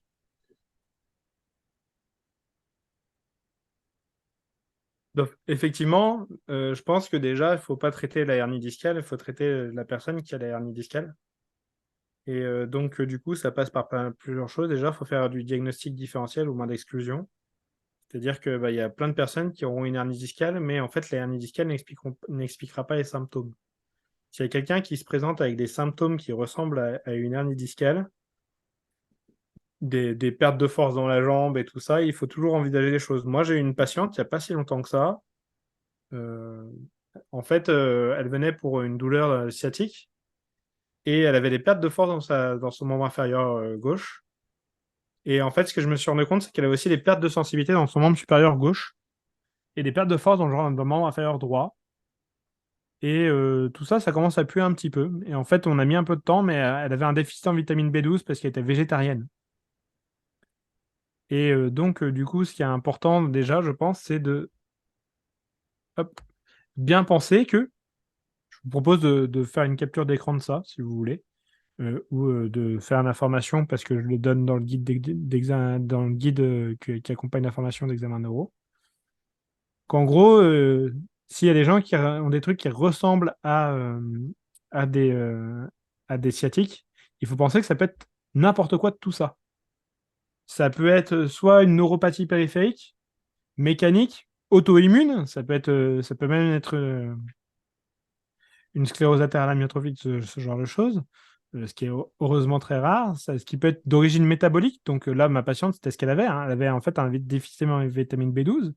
Ça peut être la B1, la B6, la B9, la B12, la E, l'hypervitamine, ou alors au contraire avoir trop de vitamine B6. Il y a des gens qui prennent des compléments avec plein de choses dedans. Ça peut être un diabétique, ça peut être quelqu'un qui a une hypothyroïdie aussi. Rappelez-vous, hein, il y a des signes, l'hypothyroïdie, hein, des gens qui sont fatigués, tout ça, ce genre de choses. Donc bref, faut penser à écarter le plus de choses possible. Et si vous n'êtes pas capable d'écarter, eh ben, faut redevenir capable parce que souvent les médecins ils le font pas et que malheureusement bah, on va se retrouver avec des patients en cabinet qui seront passés entre les mailles du filet parce que le patient il dit j'ai mal, le médecin il dit c'est une sciatique et du coup nous on se retrouve avec le patient avec sa sciatique qui n'est pas une sciatique comme ma patiente et qui du coup se retrouve avec des petits soucis, il faut vraiment écarter les choses. Pour répondre aux questions du patient, donner des informations sur le pronostic, ce qu'il peut faire, s'occuper des éléments psychologiques, intégrer l'environnement social, et aussi ne pas négliger les autres facteurs biologiques. Donc ça, c'est important d'évaluer ça. On ne pourra pas en discuter ce soir, mais peut y avoir des dérégulations du système de réponse au stress, il peut y avoir des changements à la sensibilité du système nerveux, des troubles du sommeil, enfin bref, ce genre de choses. Est-ce que tu veux ajouter les choses avant qu'on passe au traitement spécifique de la neuropathie, Joshua? Bah, pour l'instant, non. Vas-y, je vais voir la suite et je réagirai peut-être à ce moment-là. Alors, pour le traitement de la neuropathie, la sciatique en elle-même, on va dire, entre guillemets, si la personne elle vient pour son problème, c'est les douleurs, hein, éventuellement, faut, je pense, plusieurs choses. D'une part, il va falloir faire un bilan neurologique assez poussé, je pense. Donc, pourquoi? Parce qu'en fait, s'il y a une neuropathie, il faut qu'on puisse vérifier que la neuropathie, elle ne s'aggrave pas avec nos traitements et que, ou même sans aucun rapport avec nos traitements, parce que ça peut être un signe qu'en fait, on a raté un truc. Genre, moi, ma patiente, je traitais sa sciatique et en fait, on voyait qu'elle avait ses déficits fonctionnels qui s'aggravaient. Du coup, c'était pas bon. Ben, en fait, du coup, comment j'ai vu ça? Ben, j'avais mes monofilaments, je pouvais bien faire ça et je pouvais mesurer à partir de combien je sentais plus. Donc 0,6 grammes, par exemple, hein, c'est un exemple. Et donc, du coup, ça permet de faire plein de choses, de faire ça, de mesurer avec les tests neuro. Ça permet de voir si, par exemple, en faisant des mouvements répétés ou en prenant certaines postures ou ce genre de choses, la personne, elle a des pertes de fonction. Du coup, on lui conseillera d'éviter un petit peu de temps en temps parce que du coup, il y a plus ou moins un lien quand même entre la neuropathie et la douleur, même s'il n'est pas linéaire. Et du coup, des fois, on peut même récupérer en fonction, et donc c'est encore vachement mieux, Parce que du coup, là, ça permet de dire, tiens, si on fait des mouvements comme ça, faites-en à la blinde, comme ça ira peut-être mieux. Il y a, si la personne elle a des douleurs au repos, moi, ça me fait penser chimie, donc ça va être intervalle training, ce genre de choses. Si la personne a des douleurs en mouvement, ça me fait penser, tiens, peut-être que son nerf il est mécanosensible, donc je vais tester la sensibilité du nerf. Et tout à l'heure, on a posé la question, est-ce que c'est en lien avec la neurodynamique, est-ce que la neurodynamique, ça peut aider? Oui, ça peut aider, mais pas plus, je crois, que le mouvement normal de la vie de tous les jours. Sachant que, en fait, les trucs là, comme ça, là, on penche en avant, on tend la jambe, tout ça, ça aide pas. Donc, bref, si la personne a mal pendant les mouvements, je vérifie si elle n'a pas une mécanosensibilité du nerf avec le slump test, avec le SLR ou avec le PKB ou le slump knee bend test. Donc, si vous ne connaissez pas tout ça, tapez slump test, blablabla, ce genre de choses sur Google, vous allez vite trouver. Et slump SLUMP. Et du coup, s'il y a vraiment des sensibilités là, du coup, il faut rendre le nerf moins sensible à l'étirement. Si c'est des douleurs qui sont par contre plus en lien avec si par contre il y a pas de douleur en lien avec le nerf, du coup peut-être qu'il faut envisager que ça a des douleurs en lien avec le mouvement et dans ce cas-là, c'est genre une douleur somatique du disque qu'on avait dit tout à l'heure. Et donc dans ce cas-là, ça peut être intéressant de bouger sans trop s'inquiéter et de faire plein d'exercices du bas du dos, quoi. Euh, du coup, dernier truc, ça peut être des décharges ectopiques, comme on a dit tout à l'heure, tac, ça lance d'un coup et tout ça. Pareil, là, c'est de la chimie. Et donc là, je proposerais de faire de l'aérobic en premier lieu ou de la muscu. Ce genre de choses. Je pense que j'ai pas tout balayé, mais j'essaie d'être rapide pour que tu puisses parler, Joshua. Alors, je pense que ce que je pourrais dire déjà, c'est qu'on n'est pas tout seul pour gérer c'est vraiment un syndrome radiculaire par hernie discale, vraiment un truc un peu classique, une sciatique, vraiment une douleur radiculaire hyperalgique, il y a la perte de fonction si on veut, etc. Pas nécessairement, voilà, bon, un truc classique. On n'est pas tout seul pour gérer ça. Je pense que initialement, il faut absolument que votre patient, si vraiment il est très douloureux, qu'il ait un traitement peut-être médicamenteux qui lui permette de gérer sa douleur pour qu'il puisse également dormir et idéalement, comme le suggère Anthony, peut-être nous permettre d'avoir une fenêtre de tir pour peut-être faire des exercices qui, à leur tour, permettront d'améliorer la physiologie du nerf et, espérons-le, également la douleur un peu plus. Ça, c'est la première chose. Comme je l'évoquais d'ailleurs pour les recommandations de Stockendal, du coup, danoise de 2016, traitement conservateur, ça intègre la kiné, mais pas que. Ça intègre également un traitement médicamenteux adapté. Donc moi, mes patients, en général, quand ils ont un traitement médicamenteux qui ne les soulage pas, ça arrive que je les renvoie plusieurs fois chez le médecin jusqu'à ce qu'on ait un traitement qui les soulage. Et là, le travail peut commencer. Alors, pour être très pragmatique, les gens, quand je les vois en phase hyperalgique aiguë, très souvent, le mouvement n'est pas forcément possible. Donc oui, il arrive que je les masse. Il arrive également qu'on fasse d'autres choses, peut-être un peu de thérapie manuelle, ce que vous voulez, des choses qui pourront avoir des effets de modulation non spécifiques sur la douleur. On peut également proposer, nous c'est un peu empirique. On a nous un game ready au cabinet. J'ai quelques patients qui ont été améliorés par le froid compressif, et ça leur donnait un outil à utiliser aussi à la maison. Ils mettaient une poche de glace sur leur mollet ou sur leur cuisse et ça les aidait à ne serait-ce que pouvoir dormir. Donc, des choses vraiment très pratico-pratiques. Ensuite, évidemment, je tiens à rappeler que ce qu'on traite, évidemment, c'est la personne et les symptômes, rappelez-vous, qui sont en lien avec le nerf, en principal, voilà, en priorité en lien avec le nerf. On parle de hernie discale, mais en fait, c'est pas tellement le disque qui nous embête là-dedans, c'est vraiment le nerf qui est irrité, qui est sensible ou qui est comprimé. Et donc, derrière, j'intégrerai effectivement des exercices où l'idée, ça va être, comme disait Anthony, essayer de créer de la chimie qui va être favorable pour l'environnement du nerf. Et si après c'est toléré par le patient, peut-être du coup de la mise en contrainte progressive au niveau du nerf et ensuite, dans un deuxième temps, au niveau du disque. Donc, ça peut être par des exercices, voilà, une progression de tout ce que comme vous savez faire dans n'importe quelle rééducation, en servant de la douleur toujours comme peut-être comme un marqueur de ce qui est tolérable ou pas tolérable par le patient. Voilà, qu'est-ce que je pourrais rajouter? Les infiltrations peuvent aider. Si les patients sont vraiment hyperalgiques, encore une fois, on n'est pas tout seul. Les infiltrations peuvent aider, pas toujours. La balance bénéfice-risque reste plutôt favorable. Qu'est-ce que je pourrais évoquer d'autre? Je pense qu'effectivement, le rôle de surveillance en kinésithérapie est essentiel. On a la chance de voir les gens assez longtemps et assez régulièrement. pour pouvoir assurer cette surveillance, comme le disait Anthony, de l'évolution de la fonction nerveuse, qui permet à la fois de quantifier la récupération, ou en tout cas l'absence de dégradation, et en cas de dégradation qui n'est pas censée être attendue, pouvoir réagir et éventuellement peut-être basculer vers éventuellement une chirurgie.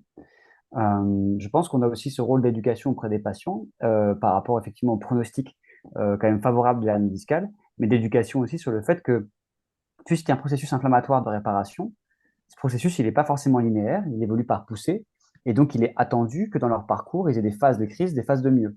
Et le fait qu'il y ait de nouveau une phase de crise après une phase de mieux ne signifie pas forcément qu'il y a une récidive du problème, mais que ça fait partie normale du processus de réparation et de guérison.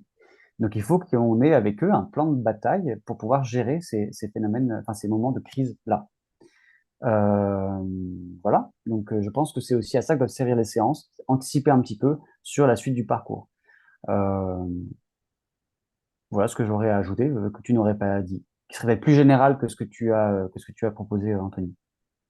Alors, effectivement, du coup, c'est le fait de préparer le traitement. Moi, du coup, je ne vais pas traiter que la hernie discale, je vais aussi traiter le patient de manière générale. Hmm, Et quand j'ai plus l'hypothèse de traitement, c'est là que je vais peut-être envisager la chirurgie pour le hmm, patient. Si vraiment, si vraiment il y a une sciatique, ce genre de choses. Par contre, moi, je n'oriente pas beaucoup pour les médicaments. Parce qu'en fait, il n'y en a pas beaucoup qui ont été montrés efficaces, voire même plus qui ont été montrés délétères que efficaces. Genre notamment, on pense au Lyrica, ce genre de choses, tout ce qui est prégabaline. Il y a beaucoup d'effets secondaires pour finalement pas d'effets supérieurs du placebo. Et notamment des effets secondaires sur l'énergie, la capacité à faire les choses. Les opioïdes, plus de risque de chronicité de douleur. hmm. Les anti-inflammatoires, pas plus efficaces que du placebo. Des effets sur ce genre de situation. Peut-être la cortisone, mais en tout cas les anti-inflammatoires non stéroïdiens. Bon, bref, en tout cas, c'est pas notre boulot à nous. Hmm. Mais c'est pas quelque chose que j'oriente en premier. Enfin, vraiment, c'est vraiment en cas d'échec que je vais parler de traitement médicamenteux avec le patient, mais pas tout ça. Pareil pour les infiltrations, pas d'effet montré. Alors après, ça dépend où on les fait, mais à toutes ça peut être épidural, ça peut au niveau de la dure mère du coup, ça peut être au niveau du foramen, mais pour l'instant, les études, elles n'ont pas montré d'effet. Donc pareil, je n'orienterai pas le patient faire une infiltration, et je pense que c'est important de savoir ça, parce que bah, du coup, on sait que bah, ça aide pas spécialement les gens. On n'a pas forcément besoin de les renvoyer. Euh, du coup, il y a ça. Et Alors, donc, effectivement, si je vois que vraiment monitorer, parce que si je vois qu'il y a les nerfs qui se dégradent, il faut vraiment s'inquiéter, ce genre de choses. Et ça, c'est très, très important. Et du coup, effectivement, après, bah, gérer tout ce qui va être les facteurs psychologiques, si le patient il va avoir plus de peur du mouvement, si le patient il va être hyper vigilant, si le patient il va avoir aussi des facteurs neurophysiologiques, donc tout ce qui va être hyperalgésie disséminée, donc le patient il est sensible de partout dans tout le corps. Ça, c'est pas la même manière de le gérer que il est sensible qu'au niveau de la sciatique. Enfin bref, ce genre de choses. Euh, moi, je te rejoins hein, sur les preuves d'efficacité des différentes thérapeutiques. Moi, il me semble quand même que dans les faits, euh, je réoriente quand même les patients parce que disons que même s'ils ont un effet placebo et qu'ils sont suffisamment améliorés pour pouvoir redormir, dans la balance, ça me semble, moi personnellement, c'est mon opinion, ça me semble favorable, ça vaut ce que ça vaut. Euh, Derrière, à la fin, c'est au médecin de juger la balance bénéfice-risque pour ce patient. J'ai quelques patients qui préfèrent ou préféreraient avoir quelque chose qui les soulage, quitte à avoir un peu d'aigreur d'estomac, ou quitte à être un peu plus excité par la cortisone ou à gonfler un petit peu, mais être soulagé tellement ça peut être parfois hyperalgique. Donc je pense que là, on est au-delà de la question de l'efficacité purement à proprement parler, même si je te rejoins évidemment sur les preuves d'efficacité, on est sur aussi la question en pratique de la gestion de la situation. Et il me semble qu'un patient qui ne dort pas, ça reste pas très favorable non plus. mhm. Voilà. Donc après, si mon patient est amélioré par de l'acupuncture, par ce genre de choses, Ouais. et que derrière, ça permet de dormir et d'être dans un terrain favorable pour ensuite s'améliorer, euh, ça me semble dans la balance à la fin peut-être plutôt positif. Ça ferait presque qu'il fasse de l'homéopathie que la prégabaline. Mais après, si le patient est vraiment Oui. hyperallergique, bah, il y a des techniques encore d'auto-hypnose, d'imagerie motrice, d'isométrique, ce genre de choses. L'avantage, c'est que la médication et ces techniques-là ne sont pas mutuellement exclusives. C'est ça que je voulais évoquer. Ce que je Alors, vous propose, Anthony et Joshua, c'est de peut-être encore prendre 2 minutes chacun si vous avez encore des choses à dire, et après de passer aux dernières questions qui sont sorties ouais, bah, pendant que vous Pour moi, discutiez du je c'est... traitement. pense qu'on peut aller aux questions directes, hein. Ouais, Je ok, suis parfait. d'accord. Comme ça, on est déjà bien en retard, mais c'est bien parce qu'il y a quand même une Parce qu'on cinquantaine de avait, personnes qui est toujours là à nous écouter, donc c'est que ça intéresse. je savais pas Donc qu'on avait voilà, un je vous nom. propose de passer aux questions alors, et puis voilà. Alors, il y a une question qui est qu'est-ce que vous pensez des techniques structurelles donc, qui font craquer au niveau des lombaires chez les patients avec une ou des hernies discales? Réponds après Mohamed, du coup. Ah, pardon. Il a raté. C'est pas grave, Oui. on va répondre d'abord à Léa et puis après on répondra à Mohamed après. Moi, personnellement, j'en pense rien. Ok, C'est-à-dire que je ne pratique pas les manipulations vertébrales. Je n'y suis pas formé et j'avoue pas trop m'intéresser à la littérature sur le sujet.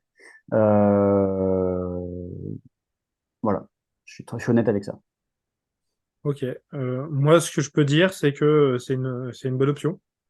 Donc du coup, qui semble efficace. Euh, qui semblait efficace pour la douleur à court terme. Mais court terme, ça veut dire 4 semaines quand même, donc c'est plutôt pas mal. Après, ça dépend encore s'il y a implication de la neuropathie ou pas. En cas de neuropathie, normalement, ça ne fait pas partie des recommandations, mais je ne sais pas pourquoi. Parce que bah, du coup, les études indiquent que ça fonctionne plutôt bien. Je crois que c'est des peurs que la hernie, elle explose quand on fait le show, je n'en sais rien, mais en vrai, non.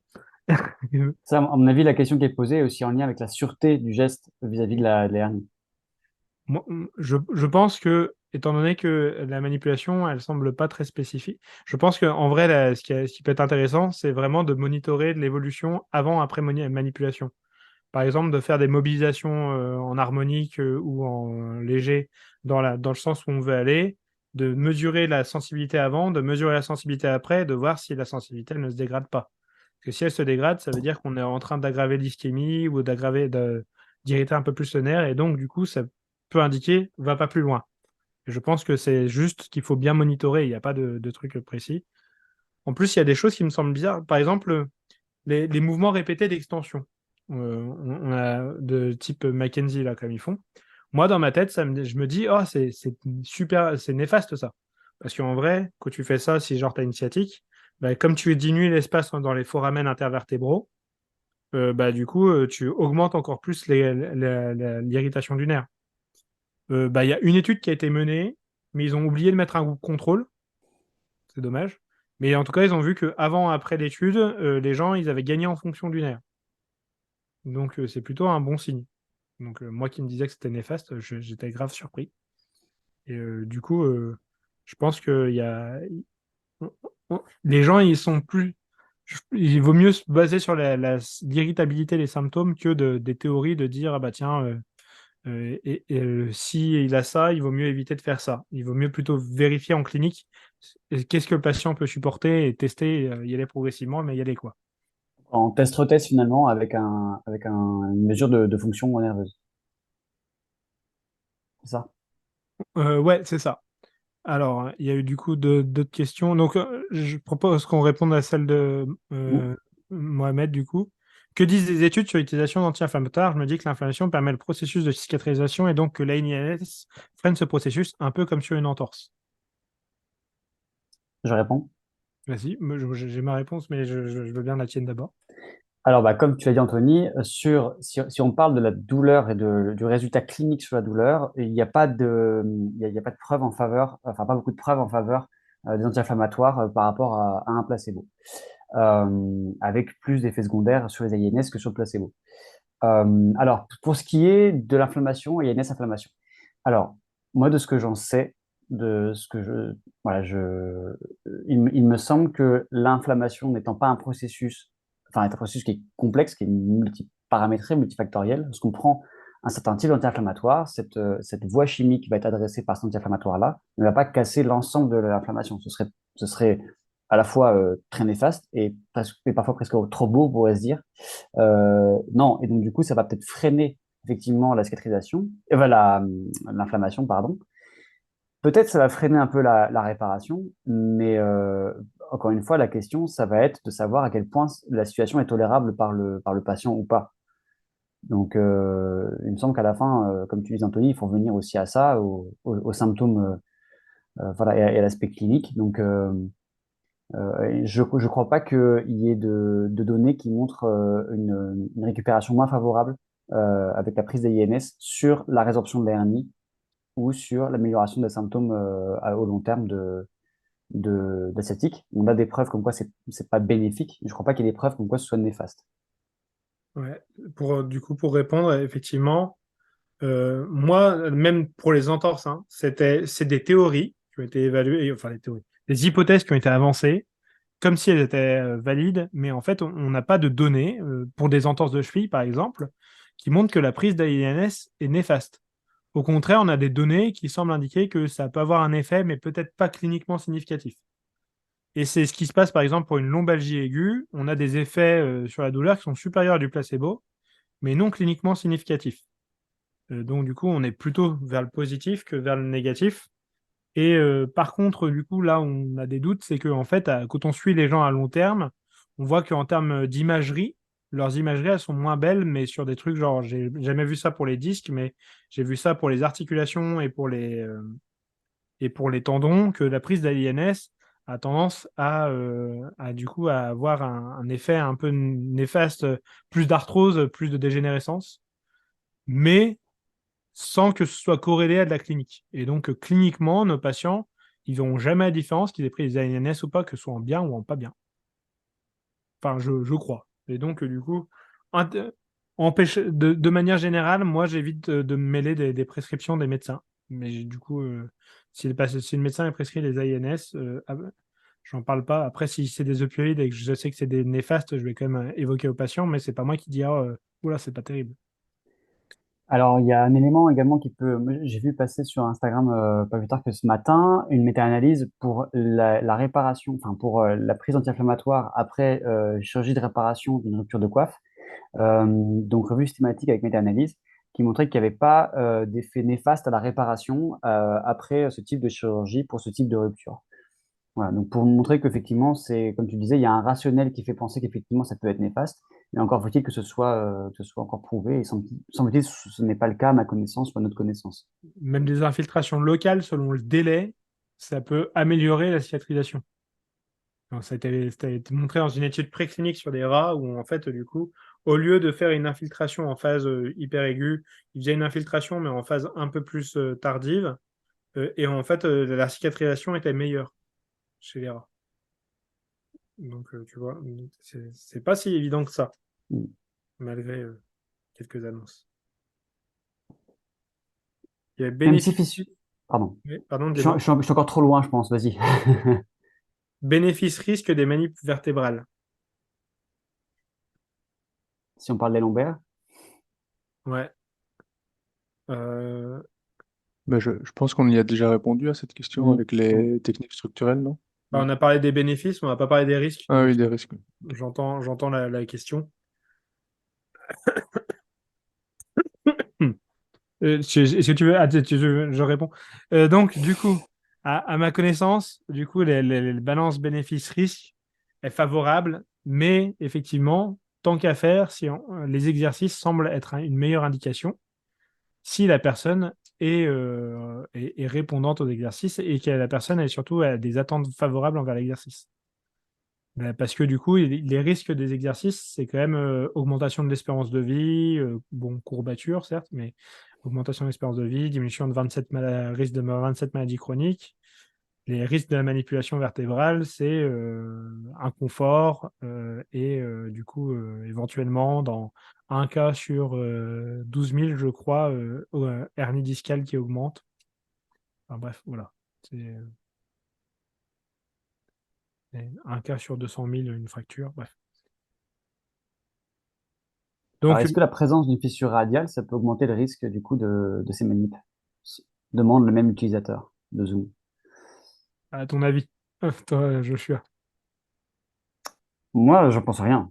Encore une fois, je ne pense pas qu'il y ait l'augmentation de risque avec la présence d'une fissure radiale, parce que comme je le disais, les fissures radiales, on en a quand même plus ou moins tous, au bout d'un certain temps. Donc,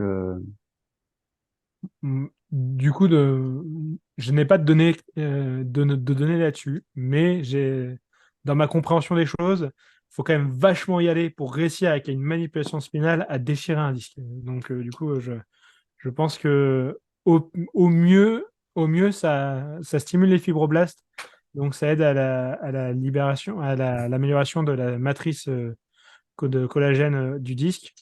Mais la plupart des cas, je pense que ça fera rien en termes de structure. Mais c'est que je pense, parce que j'ai pas de données.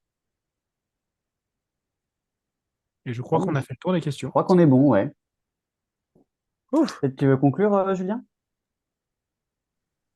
J'ai pas de conclusion particulière Ah ouais, à apporter, en tout cas tu t'es pas ennuyé. sur le contenu qui était très bien et très riche. On a pris un peu de retard parce qu'il y avait pas mal de questions, mais du coup, c'est que tout le monde était intéressé, ça c'est super chouette aussi. Donc pour moi, conclure, je vais juste remercier tous ceux qui sont restés jusqu'au bout et puis même ceux qui ont dû partir en cours de route. Euh, voilà, merci pour votre participation. Si vous avez encore des questions, vous pouvez toujours venir voir Joshua ou Anthony dans leur formation présentielle. Si c'est avec nous, c'est vraiment bien. Si c'est avec d'autres organismes, c'est bien aussi. Mais voilà, n'hésitez pas à passer à Bruxelles, ça nous ferait très plaisir.